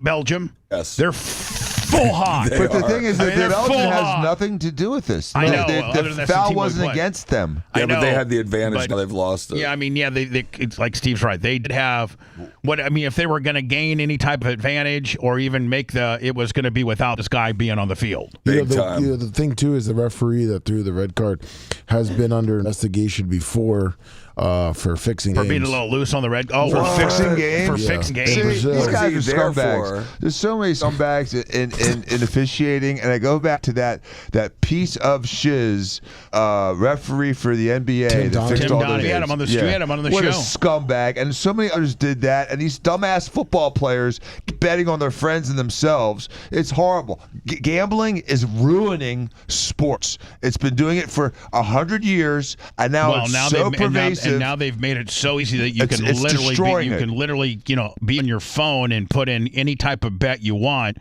and so these football players can put them literally in from the locker room or whatever. And did you see the guy that got from Texas Tech that got reinstated? Dion was full hot on that deal. I saw Dion's excerpt, and he's like, man, so you're telling me right now that a guy that's on a team is betting on his team. Now, I guess where he got, some type of, break with the fact that he always bet on his team to win. You're still betting on your team. It's disgusting. NIL, boys and girls sports, and the massive gambling are ruining sports. We've got such a great world that we live in where we can watch so many sports in real time because of that kind of media coverage. But for these guys to just destroy it with, like I said, the NIL, gambling, and putting genetic boys with girls in sports. Those are the only three things wrong with sports today. Otherwise, it's incredible the amount of competition and the visibility that we get to have, and that being almost like you're in the stadium. It's such good coverage. FIFA's president, Gianni Infantino, last week as President Trump called his decision. But sources tell ABC News President Trump called FIFA's president, Gianni Infantino, last week, urging him to review the matter. Soon after it was made public, Trump wrote, thank you to FIFA on social media. Yeah, I think he blew a call in. Yeah, he And did. tonight, Belgium's Football Association Belgium's full hot on it. says it is astonished, alleging FIFA is in contradiction with its own rules and vowing to investigate options, quote, to protect the fundamental What are you going to do about it, Belgium? Right, exactly. Nothing. Plus, it's Belgium. Belgium principles sucks. They of got fair nothing. play in our sport. I mean, okay. One, are we the favorites against Belgium? Yeah, we are. Yeah. Yeah. But had we not had that star guy, was it more push? Belgium was favored just a little bit in the betting odds in Vegas. Right now? No. Before when he was suspended. Okay. Now The three the U.S. is the favorite. Goals in 4 games. Now, let me ask you a question, because you are a degenerate bettor and you know anything about betting. If you happen to get a bet in, when the information was he was going to not play, and the odds were probably way different than if he does play, does that bet still stick? Yes. Even though the situation and circumstances have changed? Yes. Balogun is the lead. So if you got USA as a dog back then, right? Yes. And they go to a favorite, Your bet's still good. Leading scorer for the U.S. men's national team in this World Cup. His teammates say the news of his early return broke on the way to training today. I just found out on the way over here. It's from now, the guy. do any of the American guys, do they play like any high-level soccer, like with the Manchester United and all that? Like, do any of the U.S. guys, or are they all a bunch of college players, or obviously this guy, this black guy, I think, Dan, you said he's from Germany and he was an anchor baby. No, he's Nigerian. Oh, he's Nigerian? In English. But he was born in America as like an anchor baby. Isn't that what Brian said? Somebody said that. Yeah, no, it is. His mom came over here. She was traveling from England, and she popped him out when she was in New York. And so he's he's now an American. Yes. Even though he really didn't probably live here. No, Right? he lives in England. Guys, Now, is he a major soccer player in the overall, like the Ronaldo and all the other major players? Is he in that league? He lives in England, probably. No, Yeah, I'm Premier asking League? Lummy. Yes. Is yes. he in that league? I'm trying to see exactly what team he is. The Premier League? Yeah, is he in that elite, talent pool of let's say top 5 soccer players in the world? I'd say top 10. Top 10? Yes. obviously, for us, it gives us a boost. We're really excited. He's been so good for us this tournament, so to have him for tomorrow is obviously really... I hate soccer. Yeah, but what I don't understand about this whole thing is the guy's Nigerian. Why isn't he playing for Nigeria? Because he grew was up born, in London. Because he was born in America. Because he picked here. He and picked don't America. think, Steve, that somebody didn't blow a phone call in and tell him to get this many millions of dollars to come play for America under some little loophole Willie, and he's getting somebody that's putting a big, fat brown paper bag somewhere. It seems like it. No, that's and how, we're stacking it. that's how cool. it works. I mean, love Dan, it. would you not agree? That's probably the protocol as to why he's playing for America. Yeah, well, he's an American citizzen, so he has to, I think. No, well, I'm sure he's a Nigerian citizen, too. Do you think he's got dual citizenship? I do. I think he does. It looks like he's playing for France right now, too. I'm sorry, the league. This is a highly unusual move, Whit. There is precedent. Portugal. Somebody gave him a brown paper bag stuffed full of millions of dollars. That's my point. Yeah. There's the fish. USA Soccer, man, that's a huge organization. Somebody lobbied to his Nigerian dad or something like that, and they got it. Yeah. Cristiano Ronaldo was sent off with a red card in one of his country's last matches before the World Cup. He initially received a 3-game suspension, which would have... And isn't Ronaldo like the, Tom Brady of the whole damn thing? Yeah. Or one of them? Yeah, and he got a red card, and they flip-flopped applesauced on that one, too. It happened to 2 other guys as well. Yeah. So this is not the first. This isn't unprecedented. Everyone's acting like, "Oh my God, this has never happened." I think it's been a long time since it's happened during the World Cup, but I think it happens a lot during other leagues international competition. Yes, but I think it's been a while since it's happened in the actual World Cup is what we're playing now. Interestingly, this guy, I just looked it up, is a citizen of the U.S., Nigeria, and the U.K. So he'd have been playing for U.K. too, which is in the top 16. It's whoever had the biggest brown paper bag. Evidently. So it looks like, and also he was born in the U.S. because when his mom was here, she was trying to get home, and the TSA wouldn't let her board. Because she was so pregnant? Yes. So she popped it out. She popped it out here. And for Portugal's first 2 World Cup matches until FIFA intervened. Whit? Okay. Oh, so they're saying, let me just in this World Cup situation with Portugal, they had a reversal. Yes. 2 World Cup matches until FIFA intervened. No, you can't lose your best players. And again, everyone's coming to see these guys. Yeah, that's the thing. Is this big money? Also in the U.S. U.S. is hosting. This is a big deal. I'm glad he got back in. It was a BS. Now, if we beat Belgium, does that put us to 8? Are we at 16 now? Yes. Yeah. So we're at 8. 16 now, Yeah. and we'll go to 8. And have we ever made it this far before? I think once before 2002, maybe twice before. I think, yeah. What's the furthest we've ever made it, to 8, or have we ever made it to 4? I Have think we ever? just 8. I think 8's the farthest. The I believe. Elite 8's the Maybe. furthest we've ever made it. And if it was before that, it was like in the 30s or something crazy. It was And like a have long we time ever ago. made the finals? No. Never We got made third it. place in 1930. There it is. We got third Yeah. place in 1930. Yes. That's the closest we ever. I didn't even know that we had soccer in this country in 1930. Either, right? Right? That's pre-World War II. That's yeah. crazy. It's only 10 years after the NFL started. NFL started in 1920. And the only original team, Steven, do you know the only original team, the first NFL team?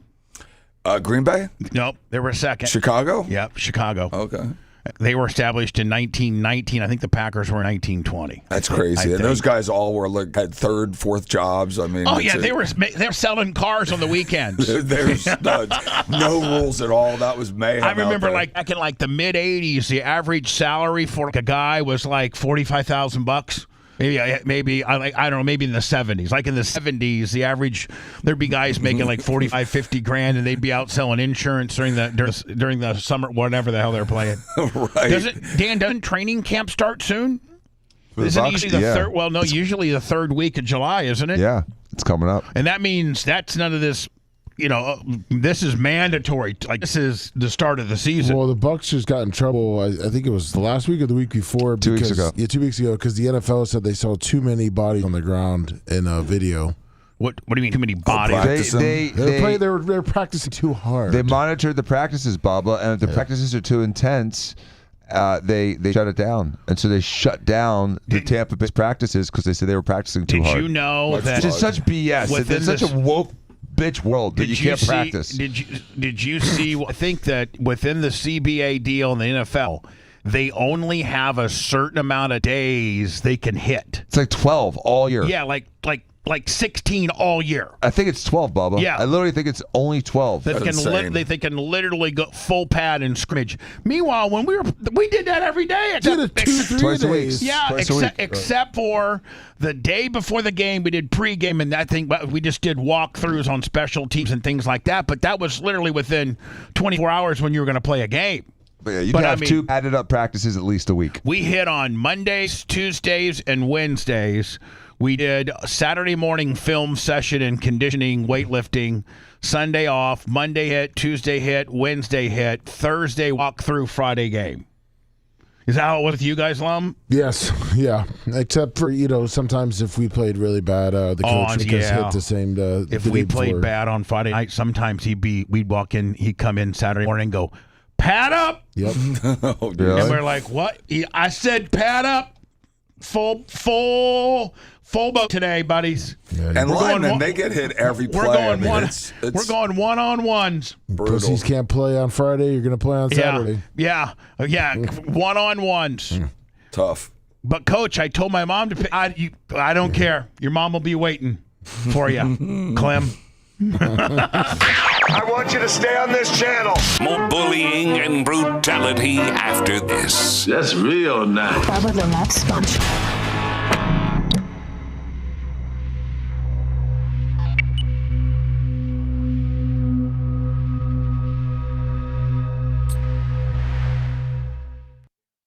Listen, Bucks. The Bucks have I think 3 or 4. Yeah, it's so horrible. It really bothers me. Oh, it's getting bigger. They come on the front. I know, it's so bad. I mean, I like I said, have a guy out there, that's fine, but not doing girl dances.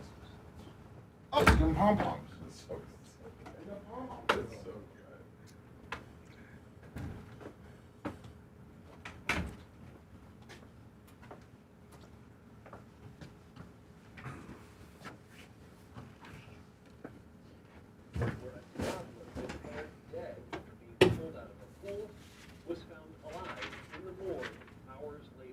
We first told you about this in March, and tonight we have the police report and 911 calls to fill in the blanks on how it happened. Mikhail Marshall's here. I cannot imagine. This is a truly unbelievable story.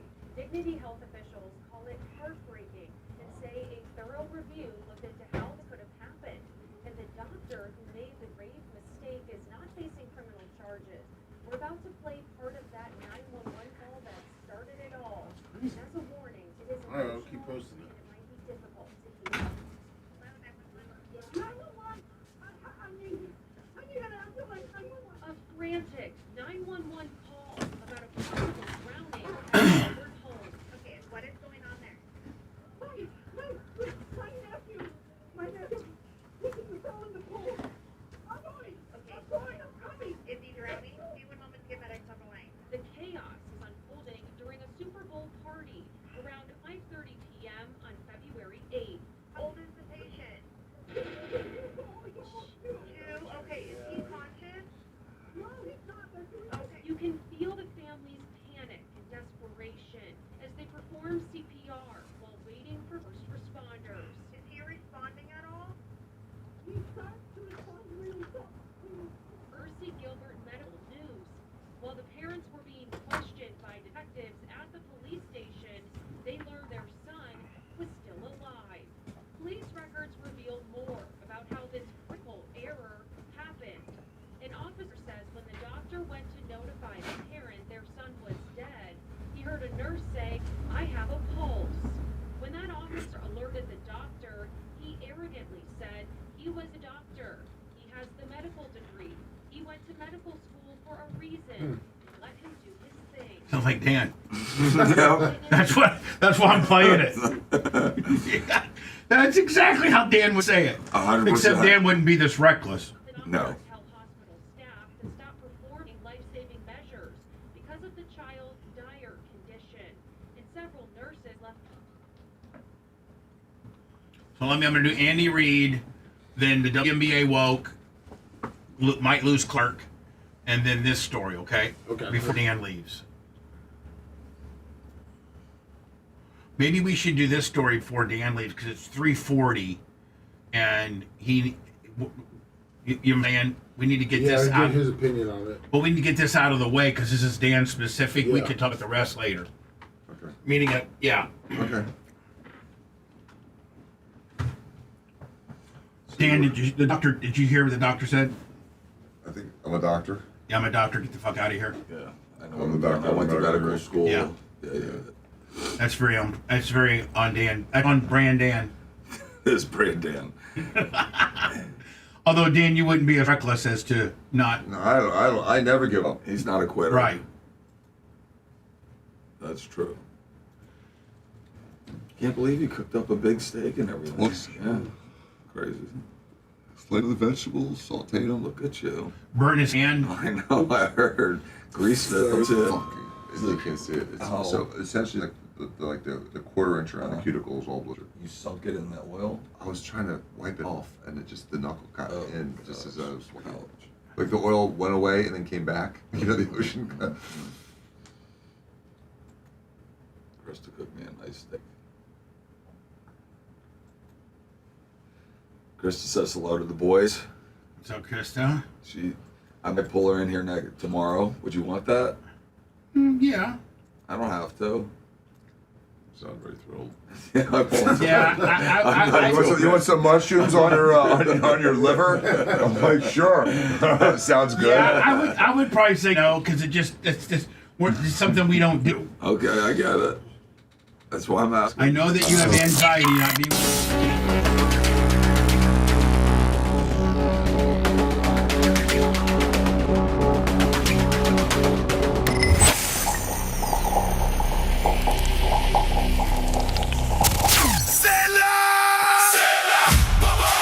Strange cow Clouds Vapor and Smoke Shop, your one-stop destination for all the good stuff. They've got Nick Vapes, delicious edibles and THC products. Also a wide selection of Kratom and Kava, killer glass pipe selection, and fresh incense to set the mood, all at the best prices. Full Kratom and Kava bars and relaxing lounges located at each one of their locations. Pines, Largo, Clearwater, Palm Harbor. Mention Bubba Army and get 15% off your entire purchase. Strange Clouds Vapor and Smoke Shop. Come get lifted on good vibes. 4 locations in the Tampa Bay area or online at shopstrangeclouds.com. Nowhere near the rare air at top of the heap. I mean, we know what's important. More like the bottom feeders existing on the scraps of society. You just babbling about Bubba the Love Sponge.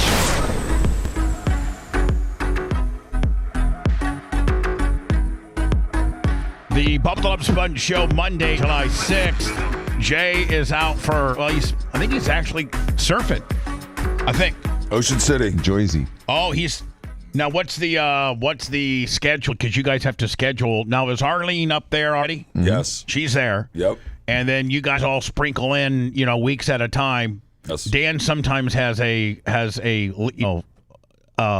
like a an altercation on the airplane? No. Dan sometimes will have an interruption of service, meaning he'll come back and then go back. Yes. But everybody else pretty much laser locks in for a week.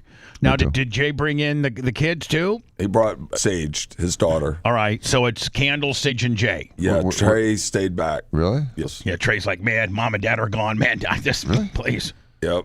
He wanted to focus on the gym, and that's been his whole summer. And some summer school. And when you get to be a freshman, sophomore at Florida State, going on a family vacation, and you've lived that life now for nearly a year, that going on a family vacation with mom and dad and sis compared to being on your own and doing your own jam, it ain't school anymore. Exactly. He's so missing the mark, Bubba. There's all these girls that are up there that he could be trying to flirt with and date and go out with. And he's missing out on it. All out-of-town girls who don't want anything long-term. Nope. Dr. When are you going to New Jersey? In about a week. Yeah. Okay. So is that what you'll be doing? Of course it is. Dan, hold on. Where Trey's missing his Uncle Dan would be showing them the hot spots. That's right. Danny used to just slay it in Ocean City. All summer long. So let's talk about when you 3 boys went up there.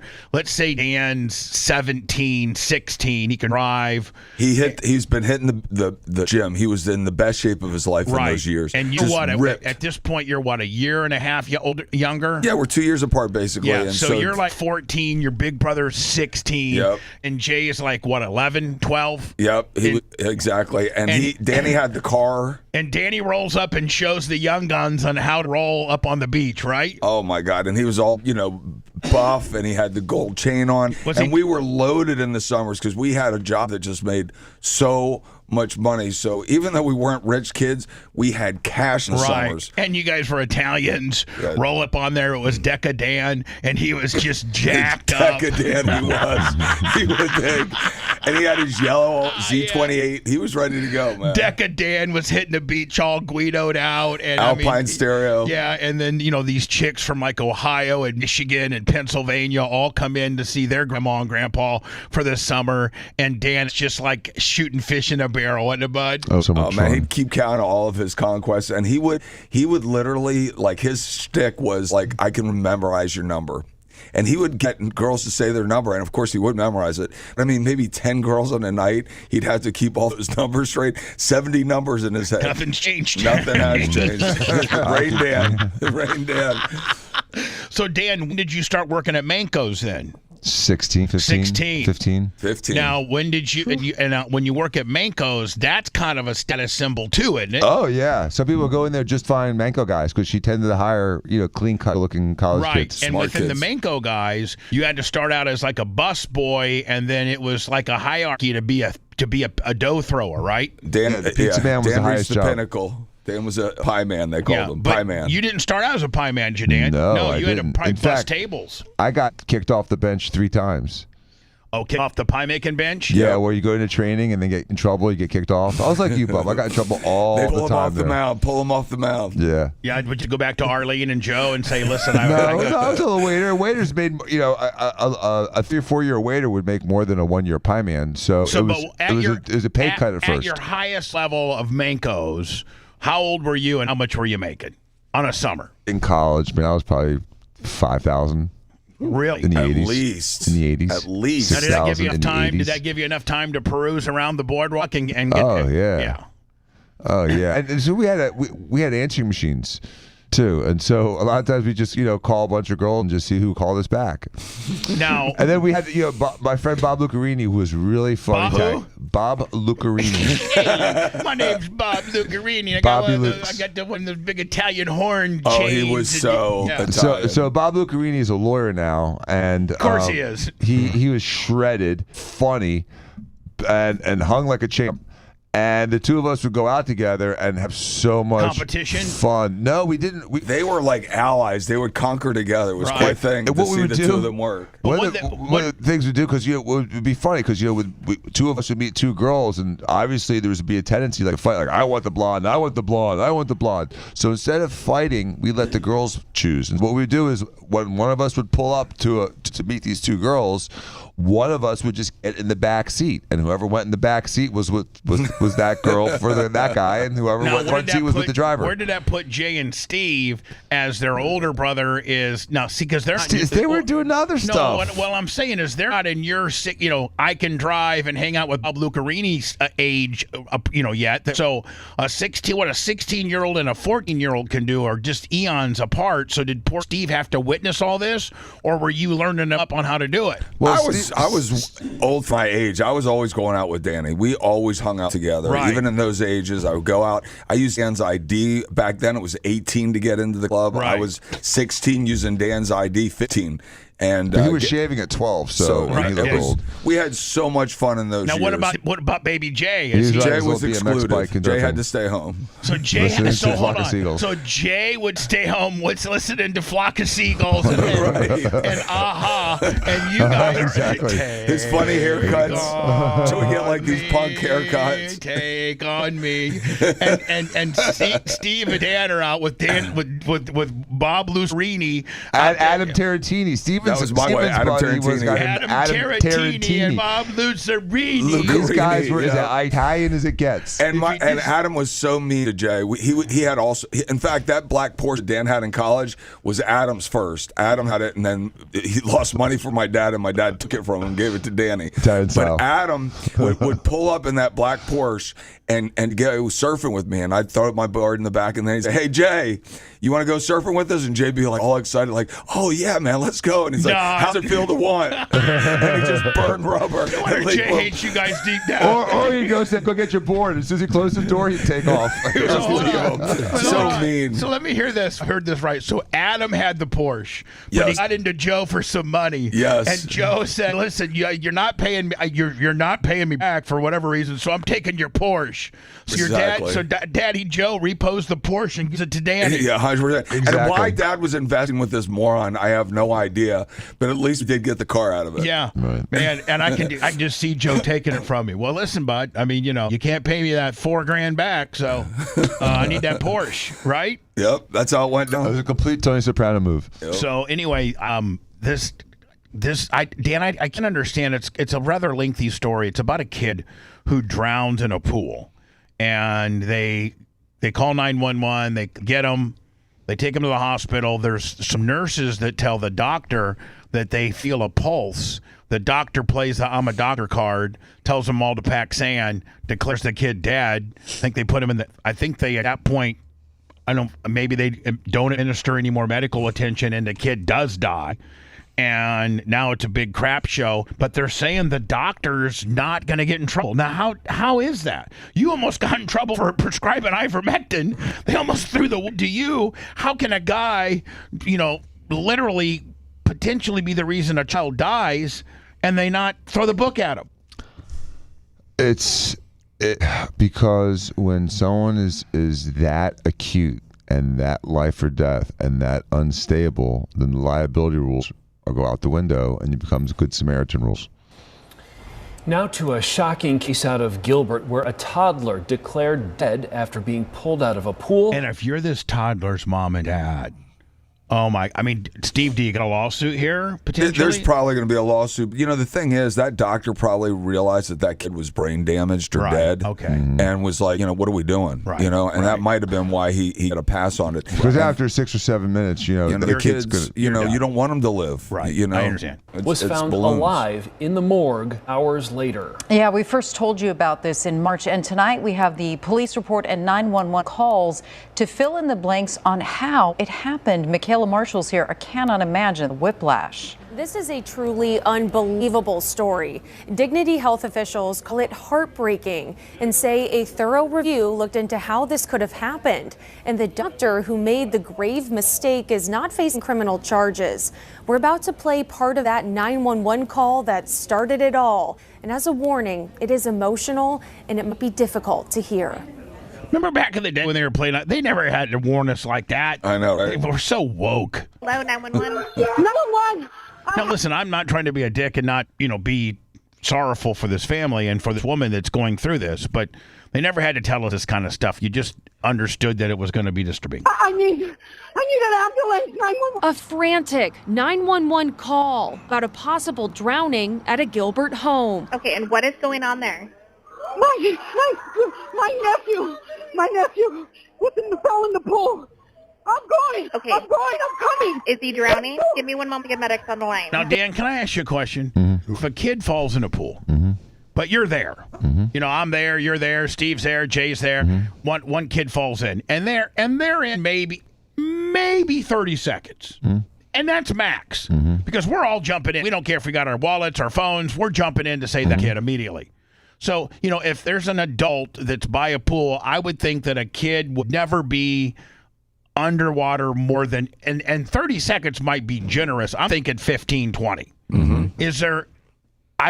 What's the death rate or fatality rate? Like, what happens there? Almost zero in that case. Yeah, I mean, like, do they even, will they cough up water if they started taking They cry, they cough up a little bit of water, maybe if they took a breath in, but otherwise they're fine. Right. So when you're in there for 2, 3, 4 minutes, so when a kid drowns, it's because there is at least a 1 to 2 minute period where they're unattended. Yes. and there's nobody to save. Correct. The chaos is unfolding during a Super Bowl party around 5:30. So the adults are watching the game. The kids wander up to the pool, fall in. And that's the length of time it takes for it to be a non-event to it to be catastrophic. Yep. p.m. on February 8th. How old is the patient? He's 2 years old. He's almost 2. 2? Okay, is he conscious? And Lummy, that's why you take your kids to the school that you took Walker to at 1 year to 10 months, and they teach these kids that if you fall in, you automatically go to your back and start kicking. Yeah, try to float. They do not drown. Nope. They may get upset and cry, whatever, but they do not drown. Exactly. No, he's not. Okay. You can feel the family's panic and desperation as they perform CPR while waiting for first responders. Is he responding at all? He started to respond and then he stopped. Please, just please. According to the police report, the 18-month-old was floating face down in a backyard swimming pool for about 10 to 15 minutes. Dan, there you have it. you're done. Right. Dan, you're cooked. Yeah, that's a bad sign. The little boy was rushed to Mercy Gilbert Medical Center. At 6:20 p.m., he was pronounced dead by a doctor, and his parents said goodbye. But about 5 hours later, they got remarkable news. While the parents were being questioned by detectives at the police station, they learned their son was still alive. Police records reveal more about how this critical error happened. An officer says when the doctor went to notify the parents their son was dead, he heard a nurse say, "I have a pulse." When that officer alerted the doctor, he arrogantly said he was the doctor. He has the medical degree. He went to medical school for a reason and to let him do his thing. Police witnessed. And by the way, not to say anything bad about Dan, but that's very much on brand if Dan was talking about another situation. For sure. Not a life or death situation over a child, but like somebody that thought they knew a little something more than Dan. Bubba, I have to say, it sounds like what this doctor Dr. Dan did to this doctor when Walker was in the hospital over at St. Joe's, and she said, your doctor just called and he was telling me how he's the doctor, and Hilma said the same exact thing. They were arguing back and forth on how they should handle Walker. And how they should vaccinate him, and Dan was like, I don't want him vaccinated. That was what it was about, wasn't it? It was about that and also the milk allergy thing, and Dan's just like, oh, you're an idiot. Pretty much telling the lady he's an idiot. I'm a doctor. I went to school. You didn't. Let me do my thing. Exactly. Tell hospital staff to stop. It's cool when I'm on your side, though, isn't it? It is. Yeah. It's just, okay. I just want to make sure you guys are. You want that? You want that asshole? I'm like the. I want to make sure that I emphasize that all of us in this room speak on the position of you being on our offensive side. Yeah, you want that Jack Nicholson. Yes. On the guard tower. Yes. That's right. Yes. You can't handle the truth. Code blue, mofos. You can't handle the truth. Right. By the way, I think he's doing this in this case. This doctor's doing this, saying, "You guys don't want the kid's ruined. He's gone. He's done. And so let me do my job. Get out of the way." And that's really a very generous, amazing thing that doctor was doing. And he's going to be spun as the the bad guy. Yep. Because of the child's dire condition, and several nurses left the ER in tears after time of death was called. The parents and police expressed concern the child appeared to still be breathing, hearing multiple gasps for air. But nurses said it was agonal breathing. So to agonal breathing, okay, just to clarify stuff. When someone's dead and they've been dead for a couple minutes, every now and then you'll hear a gurgle or hear a sound like air's coming in or out. That's not life. That's just the body settling. And it's called agonal breathing. Agonal breathing. It's got a name. An hour after being declared dead, an officer heard another gasp. The boy was taken to the morgue, and it wasn't until just before midnight when the medical examiner staff came to transport the body that he was found still breathing. The toddler was then life-flighted to Phoenix Children's Hospital. I mean, that's quite a bit of time, though, isn't it, Dan? It is. That's wild. I mean, that's why they put bells in coffins back in the day. We have from police on the toddler's condition is that he may have brain damage, but he is out of the hospital. As for the parents, they have... So the kid's... pickled. But he's out of the hospital and... he's alive. Probably on life support at home? No, they saved the kid. I thought he still died. No, he's alive with no brain. He's alive. That's the worst. That's one. Now we got a Terry Schiavo. Yeah. Oh, jeez. So, Danny, is he basically Terry Schiavo? I mean, if he was in the water for 10 to 15 minutes, came in with a blood gas that was incompatible with life, they did all kinds of CPR, he never really came back, and then had agonal breathing for a few hours, and suddenly just life returned to him. Yes, unless the good Lord came down himself and performed a miracle, the kid's going to unless wake it's up. all Jesus and Scrubs, it's not going to... Two other young kids and could face child abuse charges. According to the police report, both the mother and father admitted to smoking marijuana and not watching their son closely during the party. Right now, the case is under review by the Maricopa County Attorney's Office. Live in the newsroom, Michaela Martin. They lost the kid. They're going to mess with him about smoking a doobie at the Super Bowl. Come on. It's called a momentary lapse of supervision, and every parent's done it. And it doesn't take very long to lose a child. It's so sad. I will tell you this. I do not know of anybody that has any kids at all that when you have a pool or had a gathering by your pool, that there was never an adult who actually you get like we have designated drivers, you have designated pool attendants. Right, just like a lifeguard. Right. On duty. Sorry, you're not going to be able to watch who was the guy that did bad? Sorry, you're going to miss the Bad Bunny halftime performance, but you got pool duty for the kids. Yeah. You know that's just it's sad. Sign me up. Yeah. I'll take pool over Bad Bunny. We were at a party at Rob Elder's house. All the kids are there. And Dan's son was a little devil child at the time, and little Danny pushed Sage right into the pool when no one was looking. Bloop, right in she went. And but thankfully somebody saw through the window inside and came running out and snatched there him was up. 20 people outside. But it just happened in the melee. You'd notice it. How bad did Jay flip out? Oh, Jay was like, Jay hated little Danny. He was like, thought he was possessed. Remember this? The voice of reason has spoken. More Bubba Love Sponge after this.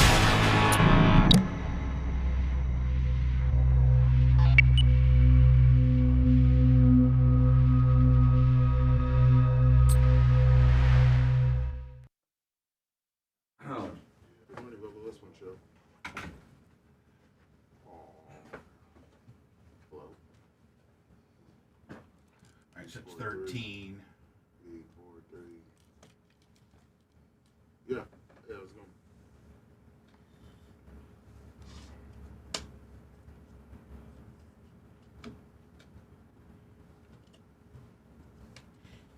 Yeah, I did.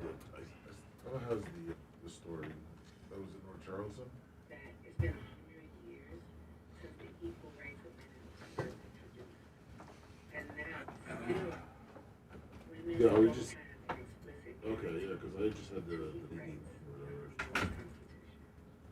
So we look up. I couldn't even believe it was real. No, yeah, no. Let me see if there's a police report. That police.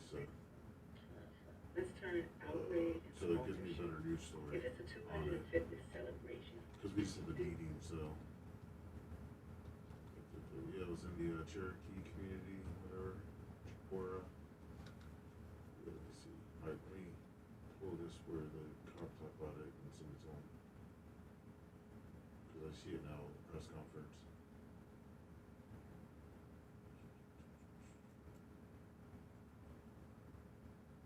Thank you. Hello? Yeah. No, I got the, at least got, I see the news story compared to just the viral video, so. I appreciate it. Perfect. You too, thanks.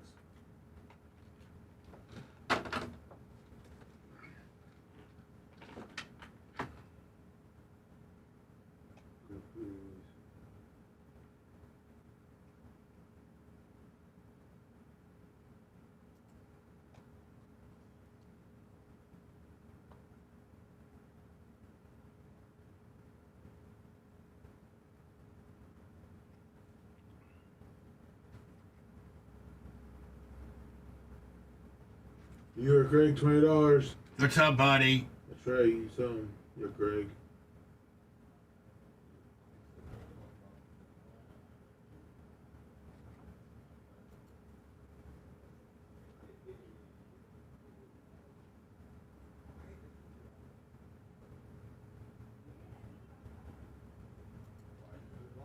I sent you the news story. Another saw the viral clip of the female cop getting beat up. I sent the actual news story because I guess it's getting more legs. Now, can I get rid of my viral clip because this has it? This has, yeah. It looks like I'm watching the news report. It looks like they have pretty much the whole clip in it. All right, so this would be right here. No. That one. Yeah. This one. Yes. It's 37 seconds long, so you think the news story has it all? I'm watching it now, and it looks like, yeah, the whole entire, the news story has the whole clip. All right. Actually, it has more of the... Okay. So it's better, it's actually a better video. I'm going to do Andy Reid and Caitlin Clark next, and then we'll come back with the... Very much, you know, really. Yeah. He picks up. Thank you, Macho. Hey, respond on this one. I know how to do this one here. You should, yeah, you should be able to. How do you just? Oh, he just has it scroll down too far. Oh, scroll down. No, I move your window up a little bit. What, up? Yeah, hold on. No, I'm here. This part. I don't know why Dan has it like this.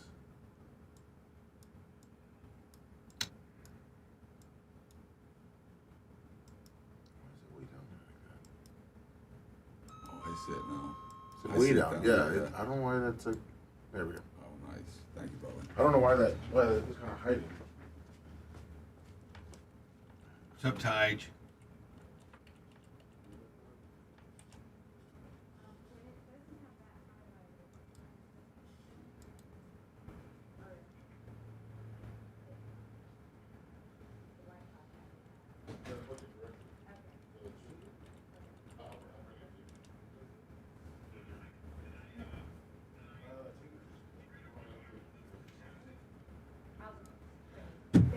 Hey, Erica. Come here. These are what... Here, quickly. You got 14 seconds. That's what Pete wants looking for. Oh, that's what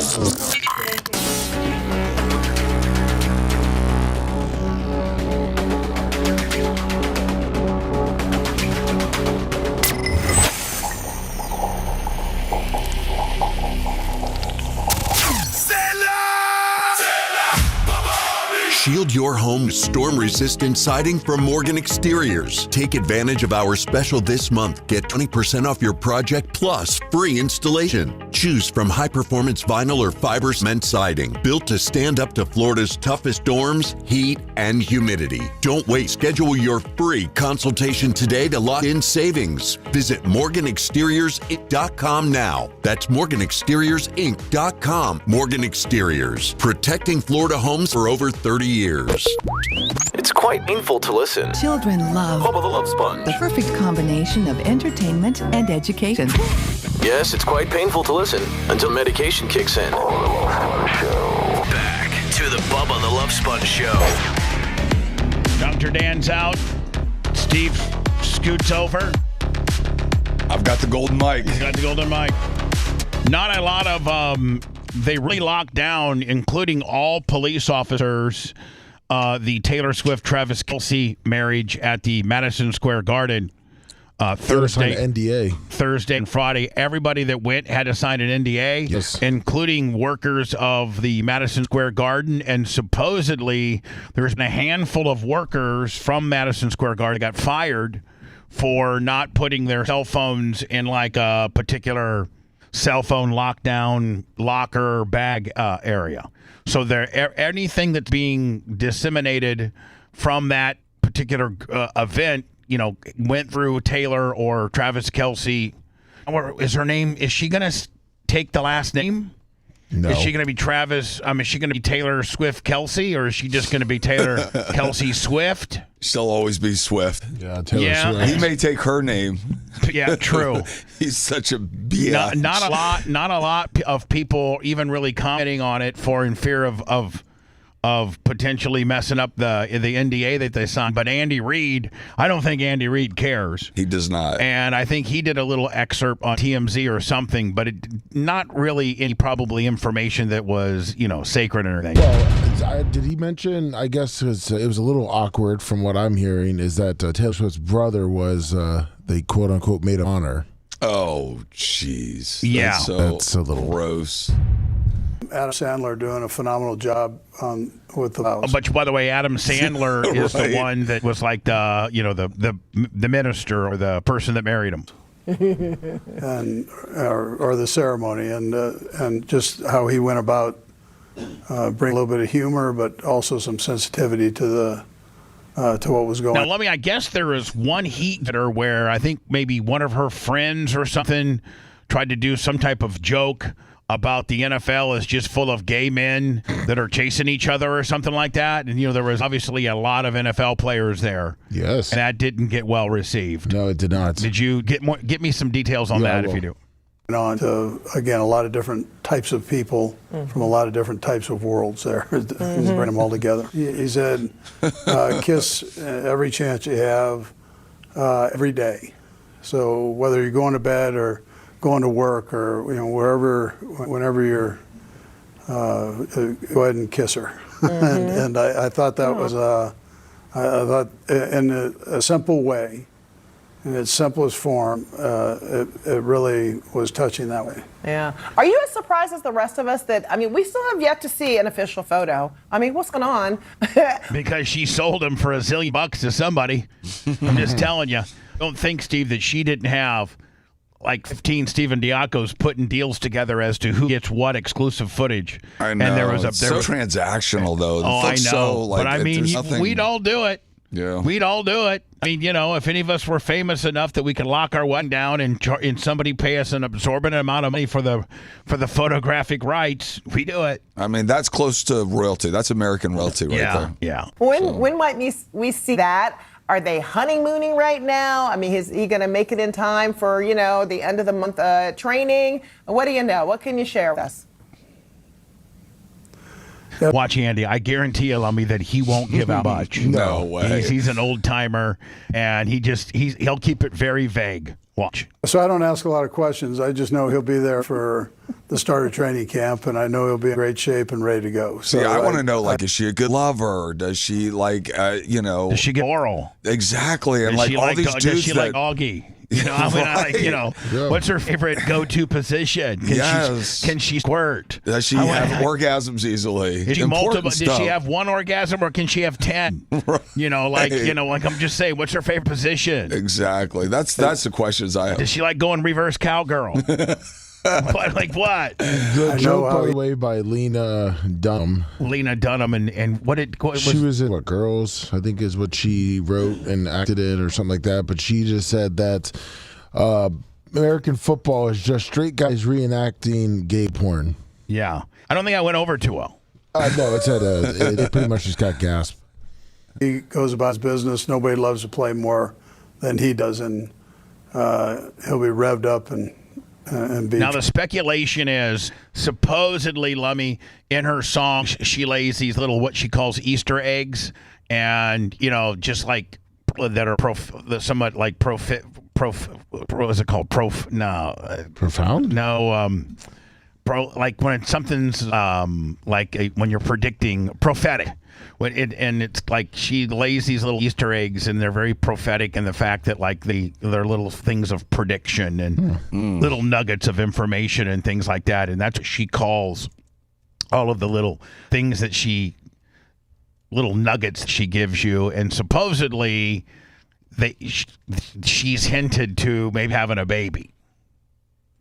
And the people are speculating that, potentially, because I think she's 37 or 38, isn't she? And he's the same. I think they're both about the same age. I think they're 35. 35. Yeah. Well, 36. Now they're indicating that she's hoping for a honeymoon baby.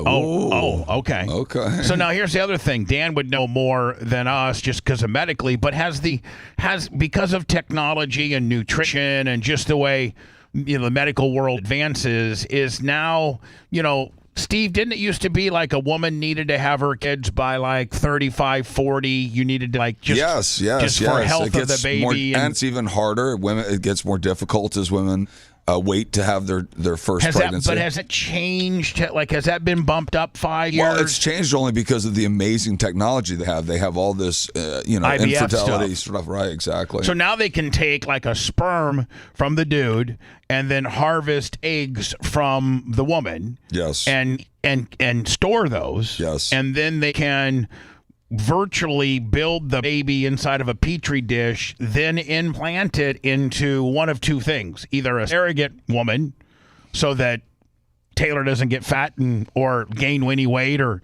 do anything to her body that pregnancy does to a woman, or they can implant it in her as well. So I think that's kind of like the new wave of having kids for rich people. And for someone as rich as her, she's going to make sure that it's the sex she wants, make sure there's no genetic defects. Yep. They're going to do everything. It's literally build a baby, isn't it? It is build a baby. And those two, the gene pool is pretty incredible. Between her musical and his athleticism, it's like, wow. Now, would they, if they had the ability to pick, well, they do have the ability to pick the sex, I think they pick a girl.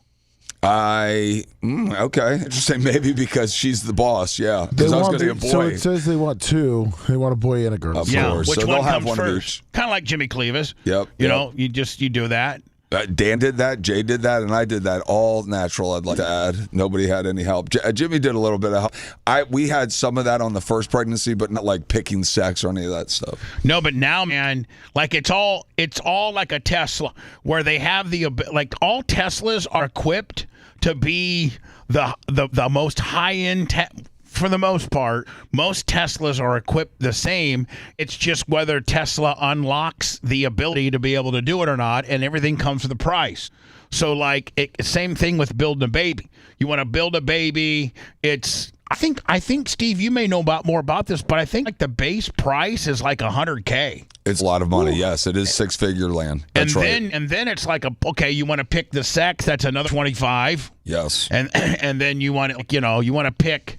It's just kind of all like a la carte. You build a baby, and then I think if your wife or significant other carries it, and it's a very small charge, but then if you get another person to carry it, that is like the stuff that Jeannie Tate and stuff. That can cost millions.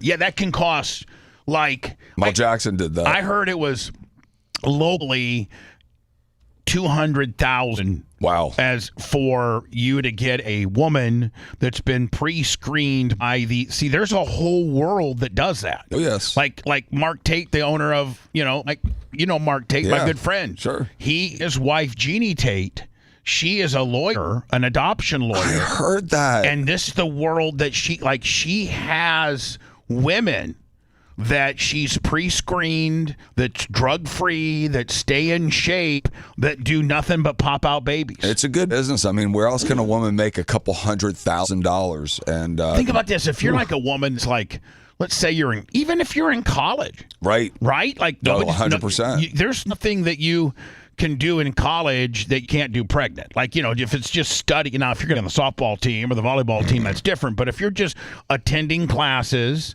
and doing college thing, and at that point, all you needed to really do was study and stay in shape, because these people like Jeannie Tate and stuff, once they have these surrogates, they stay up on them. They drug test them. They make sure they have the prenatal vitamins. They make sure they go to their prenatal doctors. Yep. I could see her doing that too, Bubba. They make sure that they stay in shape. Yep. Like they, they're always getting, because you got to understand that what that surrogate mother does and how she lives her life directly affects the healthiness of that child. Right? I mean, if she eats bad and gets high and drinks and stuff like that, that's, But I could see her doing that because of her career, because of her, body, her image, her age. I could easily see her and it is her egg, it's his sperm, if everything's normal. And really it has nothing to do with genetically the woman that carries it.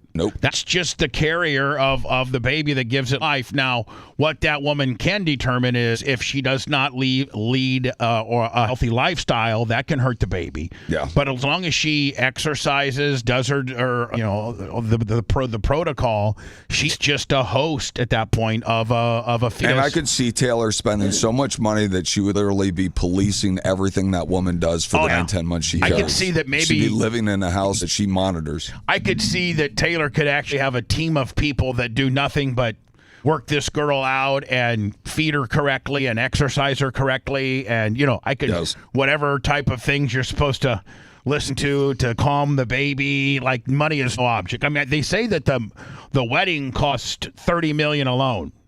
Or was it $50 million? I forget. Wow. $50 million. I think it's $50 million. Oh, my gosh. As we switch gears, I hope she does it. And Dan Dockage, the guy here from Outkick, but a lot of people don't realize Dan Dockage played for Bobby Knight. And he dabbled in the NBA a little bit, but he's most known for being a really, really, really good shooting guard for Bobby Knight. And he went on to be a very influential talk show, local sports guy in the Indianapolis market. I think that's what he still does, but with Outkick. But he knows the Indianapolis market. He knows Indiana heritage, the heritage of Indiana basketball. And, he thinks that the WNBA is mishandling Caitlin Clark. And this just came out over the weekend where Lummy supposedly is exploring going to play for Europe next year and walking away from the WNBA. Interesting. Now, I think that would be the best thing because, one, they're saying she can make $3 or $4 million in Europe. She's making, I think she makes what, 97,000 right now? No, I'm sorry, 300,000. Yeah, about that. She makes 300,000. Endorsements. And the league, they're not protecting her. And in fact, they're allowing African American women to make this a whole big racial thing. The WNBA, because they cannot control their players through their referees, it's open season on Caitlin Clark. Everybody's mean to her. Everybody hard fouls her. The African American players have turned this into a white versus black thing. The league is very unhealthy. And what these African-American players or people that don't like Caitlin Clark don't understand is that she's the reason why I watch the game. She's the reason why Lummy watches the game. I never watched a WNBA game prior to Caitlin Clark. And I'll tell you right now, if she doesn't play for the W, I won't watch another game. Same. And I would love nothing for her to flex, go over to Europe, and the WNBA go back to struggling to sell 4,500 seat venues. I hope she does it because they have treated her like crap, and what she has done for the awareness of women. Not black or white, but little girls and young teenagers that now are excited into the sport and may not have been introduced or even liked the sport had Caitlin Clark not come around and then been able to cheer for her. They should be protecting her like they did Tom Brady in the league. I mean, no, she's like they did Larry Bird. Right, Larry too. The NBA did it right with Magic and Larry. Yep. Now, the WNBA did it wrong with Angel Reese and Caitlin. They Yep. should have taken them both aside and said, listen, I know you don't like each other. You played each other in college. You guys both have championships against each other. But you two are going to be the faces of our league. Angel, you're an African-American girl, and you're a hell of a rebounder and great defensive person. Caitlin, you're a white girl from Iowa, Midwest, prolific shooter, great three-point land. Now, you two can have this battle, but deep down, you guys were putting all of our chips on you two. But they didn't have that conversation. They let Angel Reese just be straight ghetto. And it's easy to get 14 rebounds when 7 of them are yours because you missed a layup. Right? With her, they call them me-bounds. Yeah, exactly. They're not even rebounds. The reation why she leads the league in rebounds is because she misses more layups than anybody, and they're called me-bounds. That's so bad. She's not all that. No. There's a reason why she was decorated as one of the best college players out of South Carolina or LSU, went to her first team, Chicago, and traded her after 1 year because she's a problem. Yeah. She is a problem. First and foremost, you throw the gay lesbian stuff at us. And if anybody came into the NBA, Major League Baseball, the NHL, NFL, and started talking about gay lesbian stuff, people would react the same way. The women of the WNBA, take away from the game by talking about their sexuality. They take away from the game by what they did. If a black dude came into a league and all of the white dudes started talking to that black dude the way the black women talked to Caitlin Clark, the leagues would shut down. The leagues would do something about it. The team that the black dude was on would shut it down. The WNBA has allowed this. In fact, they have... The WNBA and the commissioner are a joke, and they have allowed this to happen. Yep. Promoted this NA Constable because, quite frankly, they're scared to death of the black, queer, whatever the hell you want to call. When you throw this in our face, and then you make it so blatantly obvious that you hate another race and a person that is different from most. And that's what the African-American girls are doing. They're making this racial thing. Oh, it is. They really are. And it's gotten away from the league. The commissioner's soft, and she's not stepped in and put a stop to it. Of the players in that league sexually, and you make that a big thing, you're right. That is different from other leagues because other leagues wouldn't even think about doing that. Other leagues would say, hey, look, man, we're going to have Pride Night, and that's going to piss you off, and we'll deal with that. But we're here to play baseball, football, basketball. We're not here for this you hating. A locker room in men's sports and a basketball is not that. A locker room in men's sports is all-inclusive. Well, actually, it's not. If you can't play, you're really not included. That's it. It has nothing to do with your authenticity. It has to do whether you can play or not. Yep. Period. That's how men's sports are gauged, whether you're good or you suck. Now, if you're good, the black players and the white players and the straight players and the gay players and the coaches and everybody likes you. But if you suck, they don't like you and you're not there much longer. You get thrown out. Yeah. So police now. This is very disturbing. I don't understand what is happening to our country. Other than we're just absolutely at an all-time low with regards to. It's like everything's racial. All youth has seen all these viral things that are popping off and they think they can do it. These kids think that they can do anything. fight No cops. supervision, fighting cops, right? Teen takeovers. Can you imagine? And then this is the thing that's not being said. This racism that's being so prevalent right now is not white against black, it's black against white. I mean, the people that have been beaten because that kid got prosecuted and convicted. Carmelo Anthony. Yeah, and they're like beating up white people saying his name. I mean, it's just like such horrible hate. This in North Charleston. It's horrible. Charleston, South Carolina. Wait till you see these kids attack this female police officer. Come on. This is a police officer. Now, North Charleston police now respond to the viral videos surfacing on social media involving their officer and attendees. Oh my at gosh! The block party I mean, in this Utica. is That is so, a cop. They're doing that too. Yes, and I hope to God that they make example out of these people. I know these prosecuting attorneys are so woke, and people can get away with so much nowadays and get no charged and no pros. But when you are beating up sworn police officers, and not only that, female ones, and you're not protecting your law enforcement officers, and you're letting the community brutally beat sworn law enforcement officers who are there to listen. Somebody's broke into your house at gunpoint.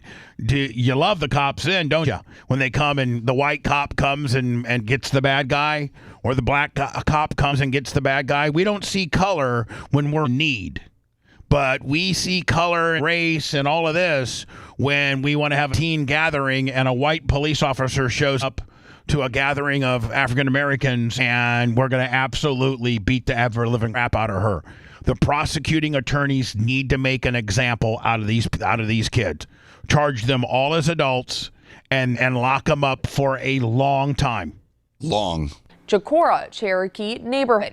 2 officers were injured, and police say 4 people have been arrested so far. 3 of them are minors. There goes the My taser. 5's Kavya Ramesh has what we're learning tonight. And you know what? I applaud the police officers for using less lethal. Yes. Meaning, pepper spray and tasers, where, it would be argued that one woman that was getting thrown down could be in fear of her life.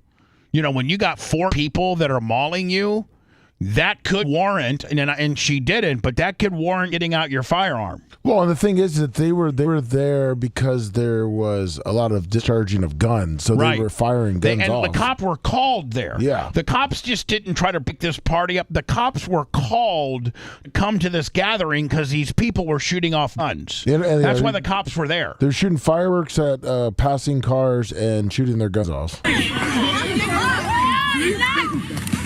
A neighborhood 4th of July celebration permitted by the city of North Charleston turned into what police are calling a civil disturbance. Police say around 8:30 p.m. officers started getting reports of gunfire and people firing fireworks toward passing cars. Officers made repeated public announcements. Steve Harvey. Fat Steve Harvey is the police chief. Advising that the event had ended and directing everyone to leave the area safely in an attempt to de-escalate the situation. But police say the crowd grew, fights broke out, and more shots were fired. I mean, look at them. They're punching this female police officer in the face, and there's 3 women on her. Officers exited. 4, and one of this woman right here got a stick. Girl has a stick or a pole or something. It's a stick, yeah. A stick, and she's hitting the cop. Their patrol vehicles intervene, separate the individuals involved in the fights, and work to restore order and protect the public. Police say several officers were assaulted but have already bounced back. The 2 female officers. And look at that cop. Look at that blonde cop. She I was like getting her. Just, 32 seconds ago, she had 4 people, 4 girls on her like a bunch of animals, and she fights them off, or her backup comes in and helps, and now she's not feeling sorry for herself. She's already in need of the back and arresting a person. That were injured are fine. They're working. I spoke to them. The mayor spoke to them. They're in good spirits. The young officer that's in the video, she's back working today. Good. Police say they recovered 4 firearms, including 2 automatic weapons, along with a makeshift spear. Camacho says he's praising the involved officers for the restraint they had, knowing this could have been far worse. I commend the police officers for sticking to pepper spray and lasers, and not. This could have escalated further, but the cops showed great restraint, because a lot of people would argue that your life's in danger when you have 4 people as a police officer that are on top of you and hitting you with a makeshift spear. I don't know that a lot of people wouldn't blame you for whipping out your gun. Not at all. I mean, wow. And this just goes to show you, see how quick that her backup came in and got the bad people off of her? These are great police officers. They did a great job. These really. are great. And they come in this, and there's men, there's women, there's white, there's black. They're all working together. And in an impossible situation. What do you do there? I mean, geez. They said there was over 400 people there, too. So what amazing police officers. What amazing people. Who saw the video says the incident left him shaken, but felt relieved it didn't end. And you know what, Steve? Here's where it all starts and stops. If that's my kid, Lummy's kid, Jay, Dan, your kid, we are absolutely whipping some ass, taking some privileges away. Big time. You know what I'm saying? Well, first of all, our kids have been taught better to respect law enforcement, to do what you're told. If a cop tells you to present your license, you do. If a police officer asks you to step out of the vehicle, you do. Just with their safety in mind. None of our kids we've not raised them to be a bunch of animals to jump on cops, and prod them with makeshift spears. So it's this all starts and stops with one thing: parenting. This all starts and stops with what you've instilled into your child, which is acceptable or not acceptable. And I like to start prosecuting the parents as well as these kids. We got to put people away and teach lessons. There has to be consequences for this behavior. Instead, these parents have propped them up playing Grand Theft Auto and these shoot 'em up games and what have you. That's who's raised these kids. And you're right. Let's start reverse engineering this and saying, okay, where's your mom and dad? All right, we're now going to press charges on them. And I think there are several states that allow that. They have state statutes that allow that. Right. How's our pay? Did you give the message to Charlie about coming on the show? He said absolutely he'd love to do it. Absolutely love to have him. I'll set it up for you. Yeah. Done. And we can Zoom it, or he can come to the studio, whatever's good for him. Yes, sir. Love to have Charlie on. Yeah, he sends his regards, and he's still leading St. Pete. It looks like he's going to be a mayor. Oh, is that happening in November? I believe so, yes. As we get closer, please tell him not only would I like to make a campaign contribution.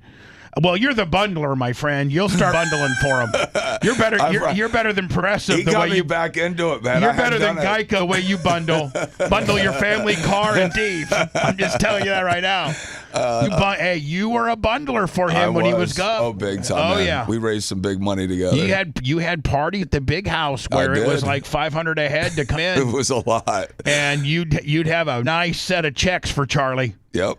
Yeah, I had one guy give him $100,000 on the spot just to say hello to him. I love the dude. Unbelievable. Even though he doesn't necessarily align with me politically, that doesn't matter. He's our friend, right? It doesn't matter in some instances. That's right. John Morgan's a Democrat, and I love him. I do too. Charlie's a Democrat, and I love him. Yep. Listen, I like Fetterman's a Democrat, and I like him. Oh, he's amazing.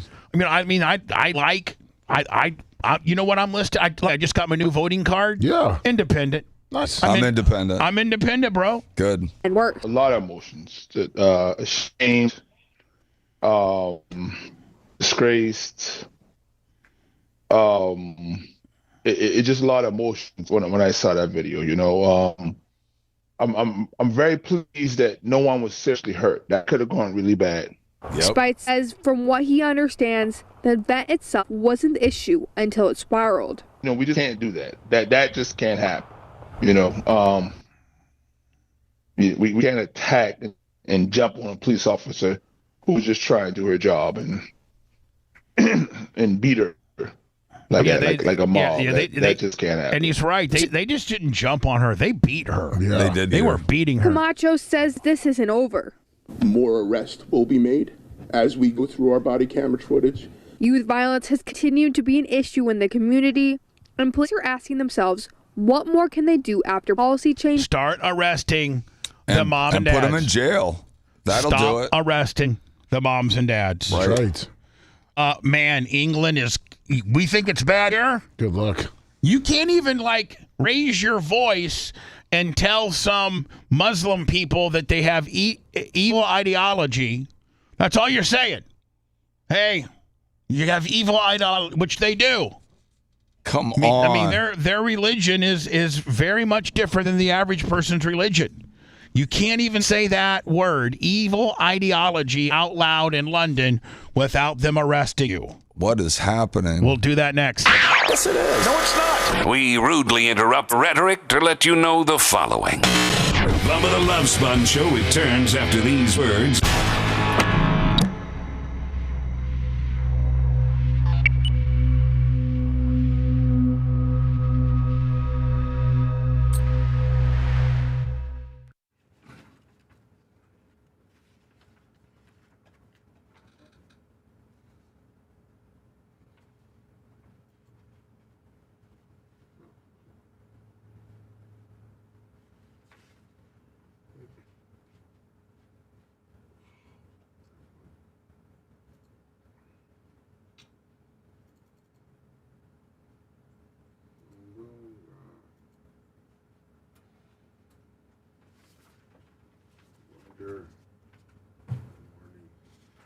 Jeff, 64 months. Gazook, 86 months. Big Daddy, Crash, 91 months. Thank you.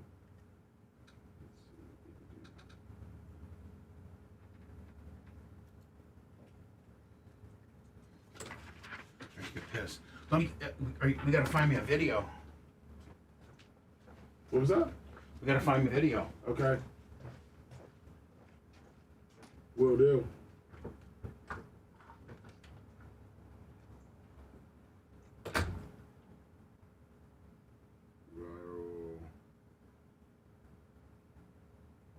It says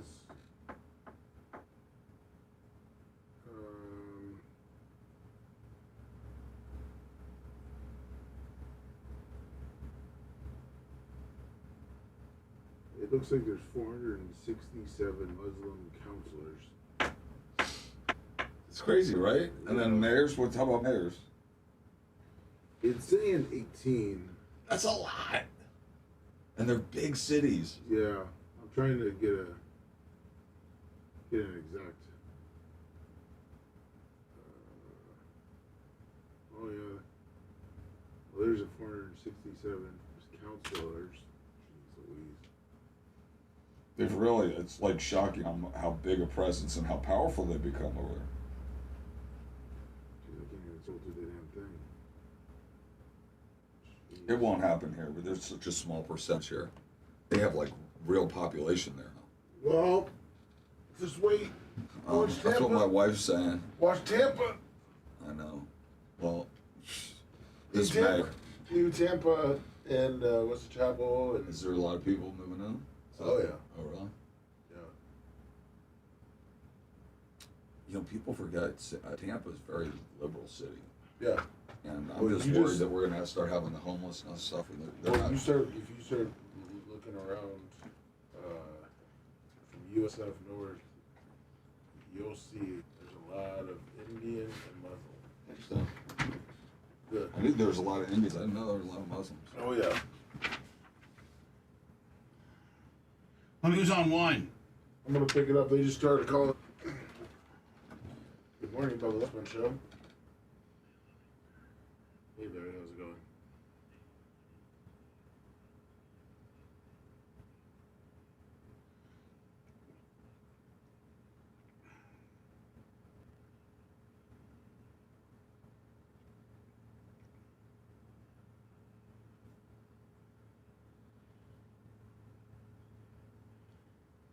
Yeah.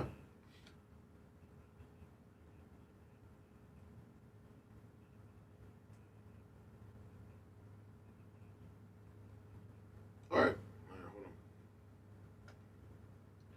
on.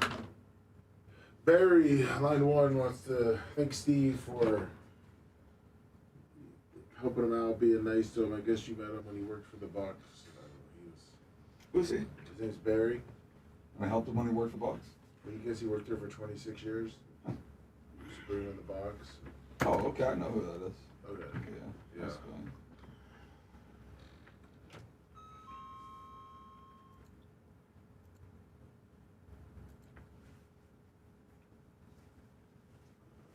Except then long knicker, a guy in Cali. Took a sugar snare morning.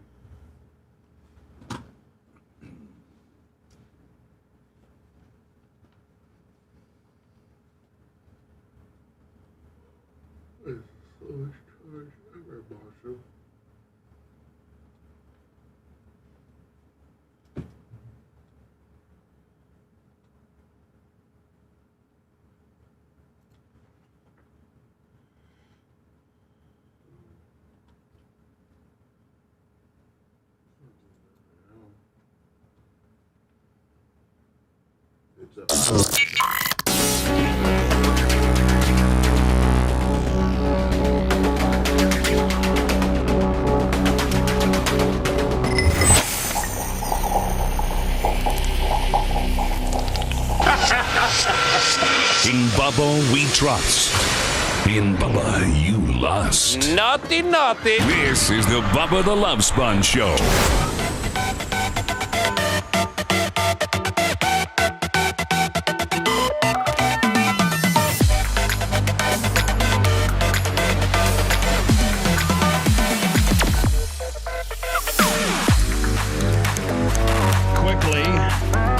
Here's a story in London that I was talking about. Then I got a guy named, I guess, Barry that wants to talk to Steven and thank him for some nice act that Steve has done, which is usually quite plentiful. He helps as many people as he can.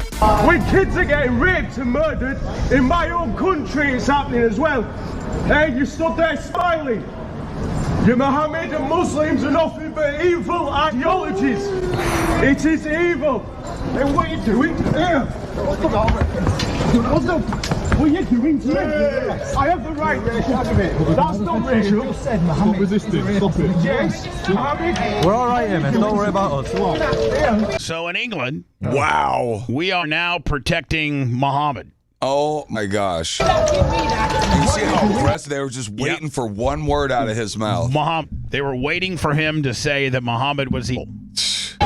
Which is your First Amendment? Well, I guess I don't know that they have a First Amendment. What's that, Lemmy? They don't have a First Amendment. Well, you just slapped me into a fucking dog. Oh, mate, what's that? Have a nice afternoon. Why is he racist? Because you call Muhammad a racist. Yes, because he is. Have you read the Quran? Have you read the Quran? Have you ever read the Quran? They throw you in the back of the paddy wagon. It shows you in the Quran, doesn't it? That's not what I'm speaking about. You shouldn't have anything legal. No, everything I have is legal. Everything I have is legal. That is outrageous. That is sickening. Absolutely sickening. Barry, go ahead. Last call of the day.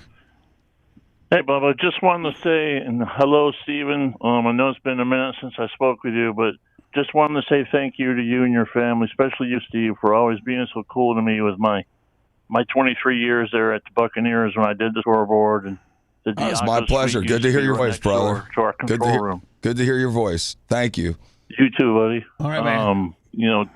Thank you. Bye, Barry. Appreciate it, my friend. I don't know if I cut Barry short or what, But he's a good guy. He used to do the scoreboard for decades. Oh, he ran the scoreboard. Yeah, nice. Nice guy. For like 20 some years. Yep. Ran the scoreboard. He was a man. I don't know if I have enough time or not, but Alicia Keys, I got on her social and said that women don't have the same amount of constitutional rights in America.